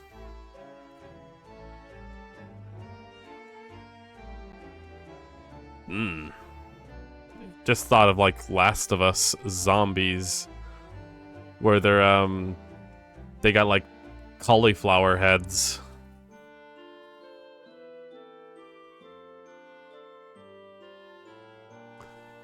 Perhaps we ought to go to the prison and speak with Mr. Natsume again. A good idea. Okay. But before all that, we got teacups to look at. We got two of them, a green and a magenta? This is the teacup from which Mr. Natsume was drinking. Yes, unlike the other one, the inside of this cup is completely clean. I suppose he must have drunk the contents before the tea had a chance to leave a mark. I always gulp it down too. Sorry, Mr. Naruto? Well, if you just sip it little by little, it goes cold. Clearly, I shall have to instruct you the proper way to take tea. Honestly, tea that's boiling hot? Nah. I mean, I'm not a massive fan of super cold tea, but I only drink tea really hot if I dip biscuits into it. Love as the moon loves, it does not steal the night, it only unveils the beauty of the dark.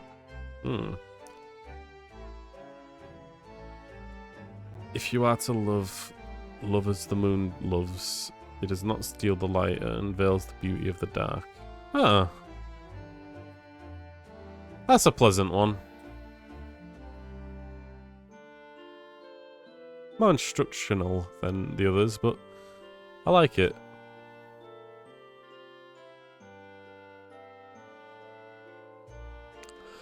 Trust me, I'm keeping myself from overanalyzing and trying to realify it. That's a new word I'm gonna be using. I don't think it's a word, realify, but I'm gonna be using that now. I'll stop myself from commenting on it. Myself, LUL.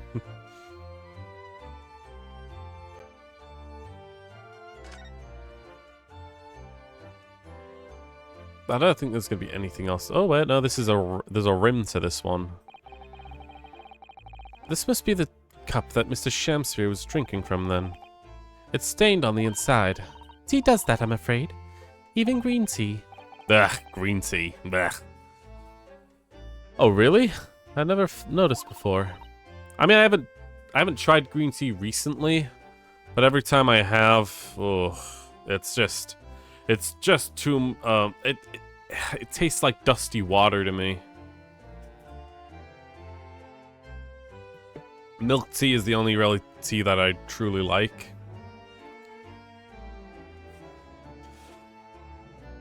You've never noticed?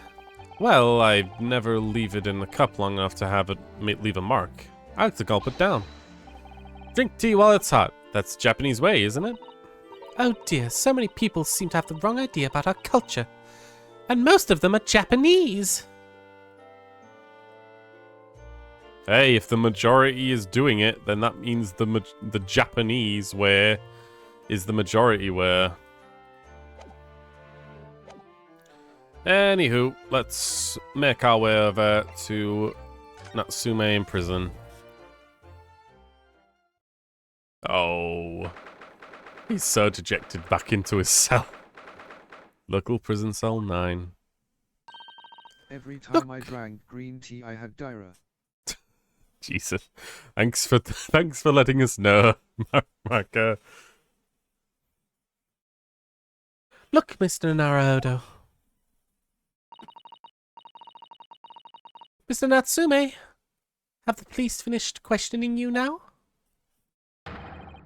Local student, Mr. Naruto Esquire! Oh, yes.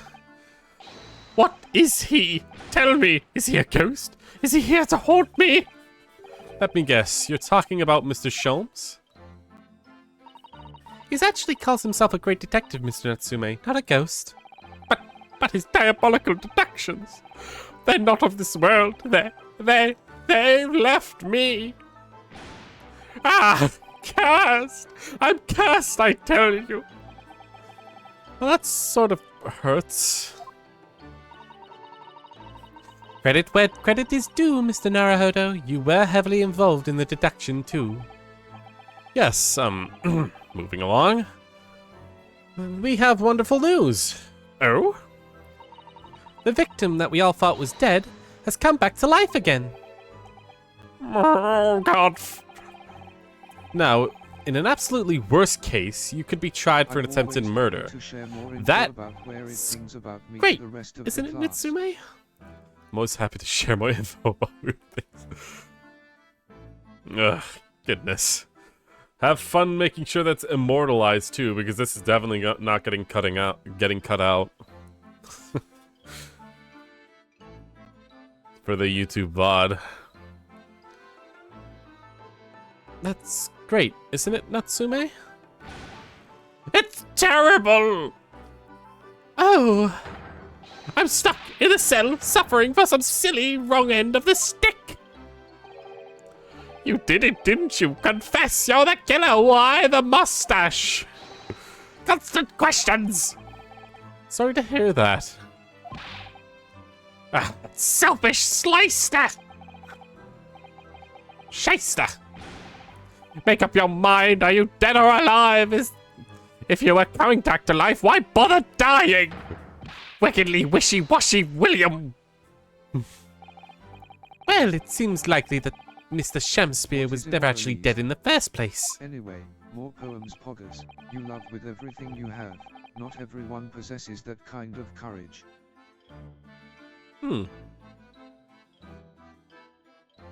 What is immortalized? Immortalized. I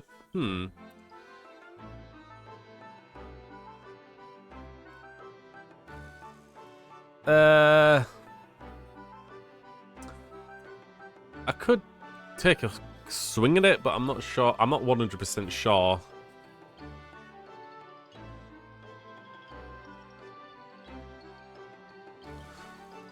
Honestly, let's learn together. Oh. Yep, clicking out of the game still advances dialogue for some reason. Nevertheless, I'm finding out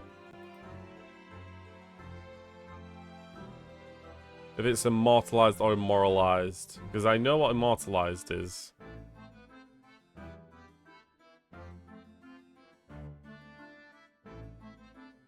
Well, technically, it's not even really a word. Lord Google, might bless be. us of thy knowledge.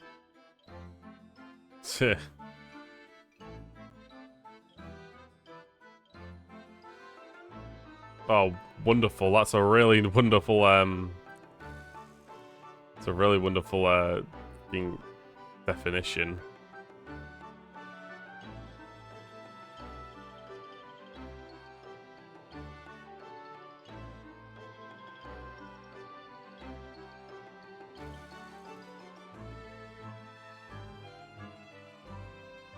Okay, so I think I'm right in what I think immoralize is.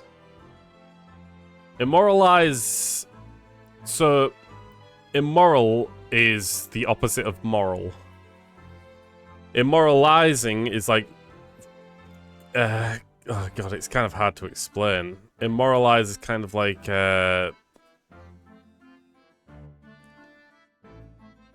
Moral is what essentially just correct or the right thing to do, right? It's what we ascribe as a good thing. The moral thing to do, right? Immoral is doing questionable, inhumane, terrible things. Things that we would consider bad. Immoralizing is like attributing something as being immoral, basically. So if you're immoralized, you're essentially being called or being stated to be that. It's kind of difficult to explain. This is quite nice music, isn't it? Anyway, let's get back into it. What did I miss when I clicked out? Ah, yes, that makes sense. I'm pleased that he's alive, of course. Our lively debate last night was so much fun. It'd be sad to think it was our last. Oh! Oops. Mr. Natsume, does this mean that you did see the victim last night? You met with Mr. Shamspear, didn't you? Oh. I'm not saying another word! I demand a lawyer present! Who do you think I am? Please, Mr. Natsume, we need to hear your side of the story. Why am I cursed like this? Okay. Honestly, the music in this game has been really good.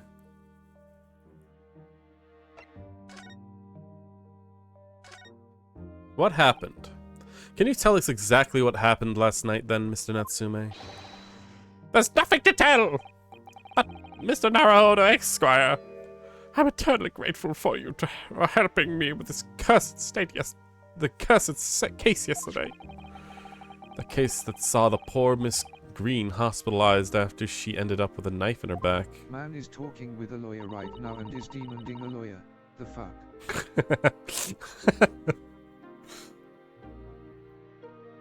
I demand another lawyer! One that can tell me if this lawyer is not a lawyer! It's hard to believe that that was only yesterday. Or rather, 3 cases ago, but whatever. After that trial was over, I drudged my weary way back to my lowly lodgings. And that evening, at 9:30, it must have been, I visited Mr. Shamspear. So you did go to the victim's room, then? As we feared. I didn't do anything wrong! I'd never been to his room before. It was first time. Then what made you decide to go? I bumped into him when I arrived my way back to the house. We got chatting and it developed into discussion. But he had to go out, so I bade him farewell. That ties in with what Mr. Garrideb said. The victim went out and came back after 8. We met again later that evening, at around 9 or just after, when I took him some nice tea I brewed as a gift. So it was you who brought the tea that had clearly been drunk at the scene, then? And I suppose you were discussing the works of Shakespeare, were you? That's right. That's exactly right. Romeo and Juliet. Who was the stronger? It was a delightful debate. I'm sure. Such a stimulating subject, Shakespeare! And the debate became very heated. You slipped poison into Mr. Shamspear's tea? No! Never! Not at all! Team Juliet won! That was me! And then, when I left his room, that flamboyant fellow was fighting fit. I swear it, categorically! Honestly, that's kind of funny. They had a discussion on whether Romeo or Juliet was the better character or stronger. Truthfully, they were both idiots. So... Cursed existence. Mr. Natsume, you often say the same thing about yourself, I've noticed. That you have a cursed existence? I'm sure I mentioned this to you before, but I've been here in Great Britain for a year now, and in that time I've learned that it's no place for me. It can be very trying to live in a foreign land and adapt to the ways of another culture. There are foreigners everywhere I look. They'll stare at me. They'll laugh. That is the impression I get whenever I go out. Makes me scared to leave my room. Which is why I've become a recluse. Even in my own room, I find no respite from my fears. I've moved some more times than I can remember, And then, 1 week ago, I moved to Blair Road. But Since why, I it's mean? raining for me, here's a poem about rain. Mm. Listen to me as one listens to the rain, not attentive, not distracted, light footsteps, thin drizzle, water that is air that is time. The day is still leaving, the night has yet to arrive. Figurations of mist at the turn of the corner, figurations of time at the bend in this pause. Listen to me as one listens to the rain, without listening. Hear what I say with eyes open inward, asleep with all 5 senses awake. Hmm.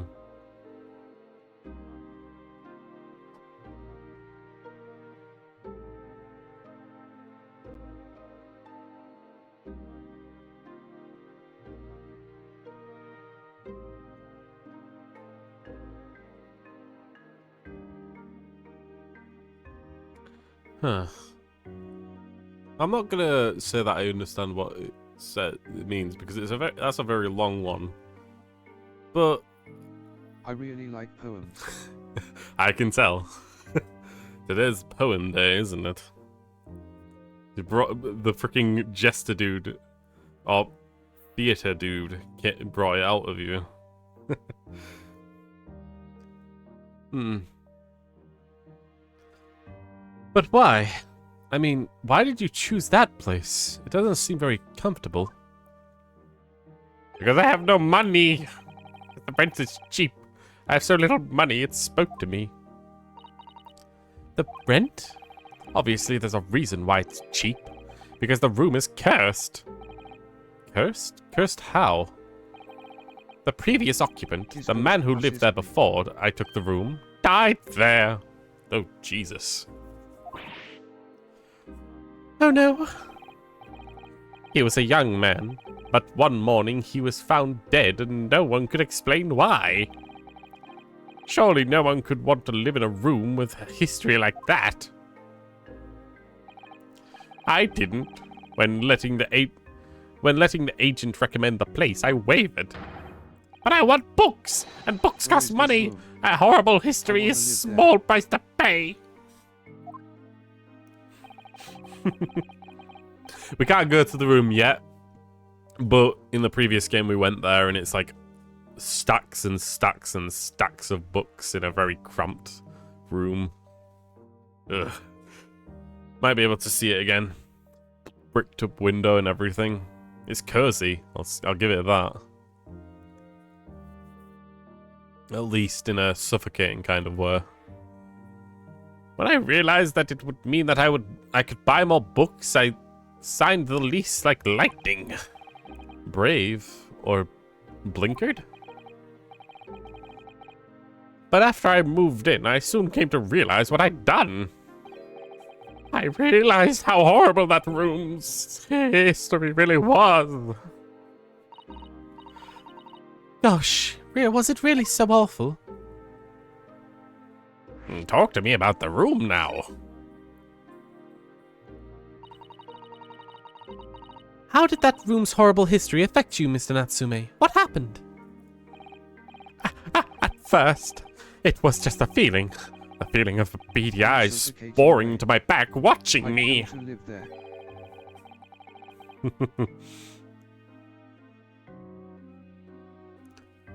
Do you think it might have been your mind playing tricks on you? Truthfully, I probably wouldn't mind a room like that either. As long as I mean, the only thing it would need is definitely airflow. With a bricked up window, that means that you need some way of air getting out. Instead of fermenting within your own musk. Do you think it might have been your mind playing tricks on you? No, no, no. My mind doesn't know any tricks. It was someone else. Remove the bricks. Easy. Not wrong. Although, you do need work to do that because the cement has hardened. Essentially removing the bricks, you probably need an actual person to do it. On account that it might take the entire wall down if you're not careful. And then you've got an even bigger window. Sledgehammer. I mean, you're not you don't own the building. You like rent it, so technically you can't do that.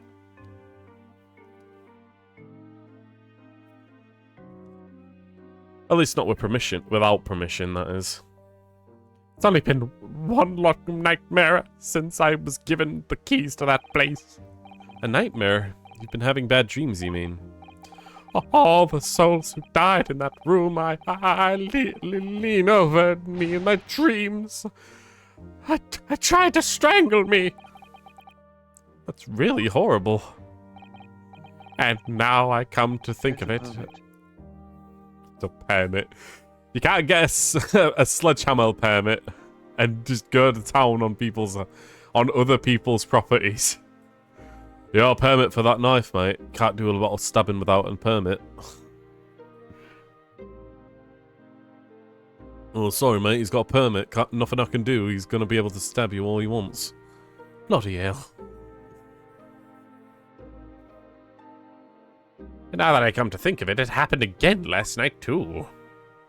So, what? Are we talking like asbestos poisoning or something? Is there something going through the pipe? Are they getting gassed? Is that the thing? Is there like a loose gas pipe that's like making them all go crazy? The very same night that Mr. Shemspeare was writhing in agony from the poison in his body. I was on the verge of being suffocated silently by those miserable spirits in my room.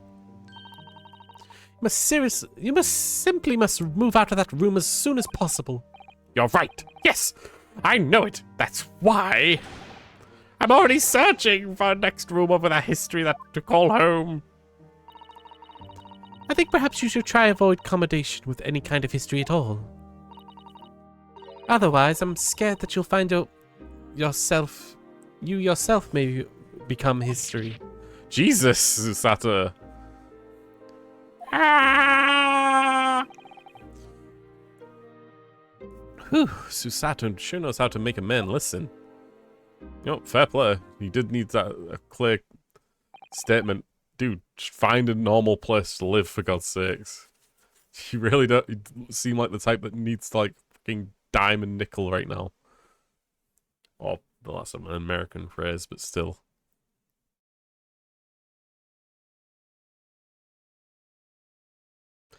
Of course. Mr. Lord of the Manor is worried about some curse on my room as well. You mean Mr. Garideb? Oi wanker, stabbing me right in the chest mate bota ovta, real bad ain't it bruv? Oi what's going on here wanker, you got a license for shanking? Yes I do, it's by the queen. God damn it.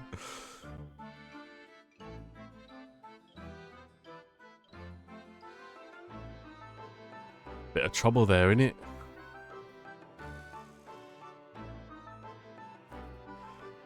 It's a weird thing as well, you know, that Britain is filled with tons of different accents, right? Just like America.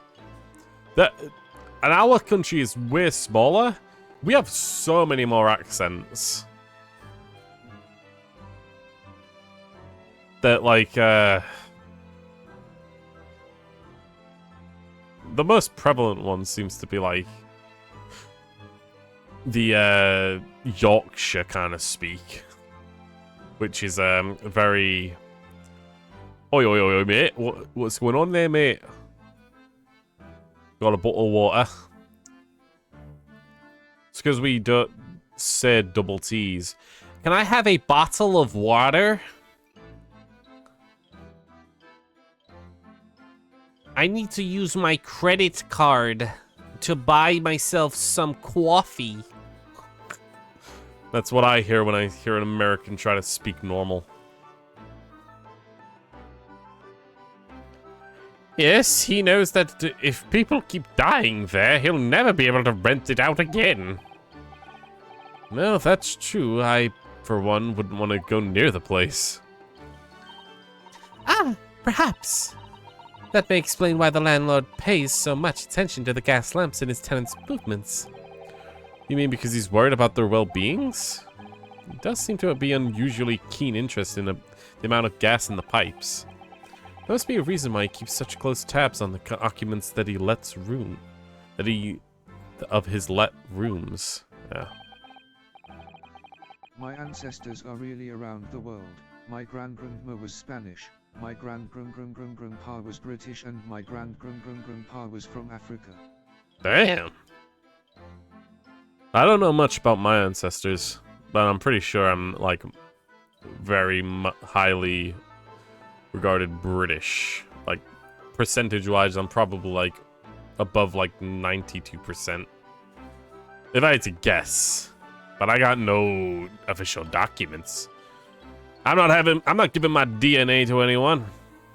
Making me clones. You know what those weird I know one companies of them do. was also from Italy. Europe, American. Well, actually, it's very European. A lot of those. Africa is the odd one out, but we had a lot of African colonies, didn't we? Or rather, colonial. We took over a lot of Africa. So did the French, though, so... What can you do? Everyone always bitches about a British Empire. Oh, the French Empire is so much better. And the Spanish one as well. They were all shit. We all know it. What do you mean? He pays so much attention to the gas lamps? Oh dear, no. Nothing to do with you, Mr. Natsume. Please, forget anything I said. So I say pineapple on pizza is a work of the devil because of my Italian ancestor. Pineapple on pizza is the work of the devil because the Italian ancestor. I mean, I could play into the meme, but honestly, I've never tried it. I mean, I don't like pineapple on its own anywhere. It's too sharp. Weirdly enough, have you ever looked at a pineapple in a microscope? Pineapple actually has a ton of tiny, like, shards for cells. So that's why, like, when you eat pineapple, it's prickly. And it feels like it's stabbing you while you eat it. It's really ironic. But yeah, I've never tried pineapple on pizza. I mean, it doesn't sound like it would make sense, since, like, it'd be essentially be like having apple on pizza, which just sounds weird. Too much juicy sweetness. It's like putting chocolate on pizza as well. I don't know. Anyway. Oh, so now you're talking about me behind my back as well. What's important is that Mr. Shamspear isn't in fact dead at all. Once he comes around and he's be able to tell us what happened, we'll be able to get you released. Yes, please. Oh, I do hope you're right. Excuse me. Inspector Gregson. I couldn't help but overhearing what you just said. And on that note, I have some good news and some bad news. Oh. What should we want first? Always, every time. The bad news comes first. When hope is all you have, hold on to it. That's my guiding principle. Okay. Alright then. In that case, it's the good news it is. Eh? Sorry, but it's a lot easier to explain everything that way. And why bother asking me? As you might have heard, the victim, Mr. Shamspear, was unconscious. He'd come around just now. Yes, we saw it happen. It was all very... Yes, we saw it all happening in its terrifying glory. He's still being treated by the doctors, but we've managed to get a written statement from him already. Oh, isn't that wonderful news, Mr. Natsume? Oh, thank goodness. It's all over then. I can leave this somber cell. Bad news coming. Sorry, no, that's not in the cards. What? Why have not, Inspector? Mr. Shamspear's implicated someone as being responsible for what happened last night. Implicated someone? Oh dear. You don't mean... Sorry to say I do. Yes, he's pointed the finger at you, Mr. Natsume. Ah! By sweet poison did he seeketh to end my life. That wicked Katiaf. Soseki Natsume. No! I'm afraid you'll be appearing in court as planned. You'll be wanting to make unnecessary preparations. No! Well, we've got the same defendant. And so, once again, Soseki found himself having to take the dock at the Old Bailey. Whether his room was haunted or not, whether he was just terribly unlucky, I knew I had no choice. The following day, I would represent him in court and do my utmost to break the curse that's blighted him. Well, if that is the first part, if we're going into trial right after this, then that means that that's going to be it for today.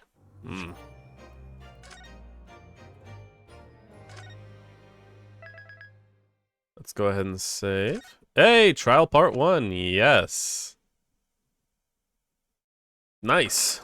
That's actually a good time to stop then, because we've almost hit 4th hour. All right. That's that for today then. Let's go ahead and save. Again, why not? Yeah. We are done then.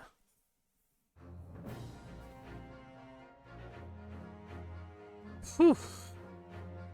What an interesting turn of events. So another case, which is ironically the case that's right after the same case that had no victim. I mean, technically there's a victim, but not a dead one. So, yeah. Is it possible that the that William Shamspeare is gonna be like, oh, it was totally him and his stupid opinions and his stupid face and his dumb arguments. He totally tried to kill me because he couldn't handle my great arguments. Is that gonna be it? He just wants to say that it was him because he lost an argument. That would be amazing if it is. Well, we're done for the day then. Alright. Thank you for watching. Thank you for tuning in. Take care. Bye-bye.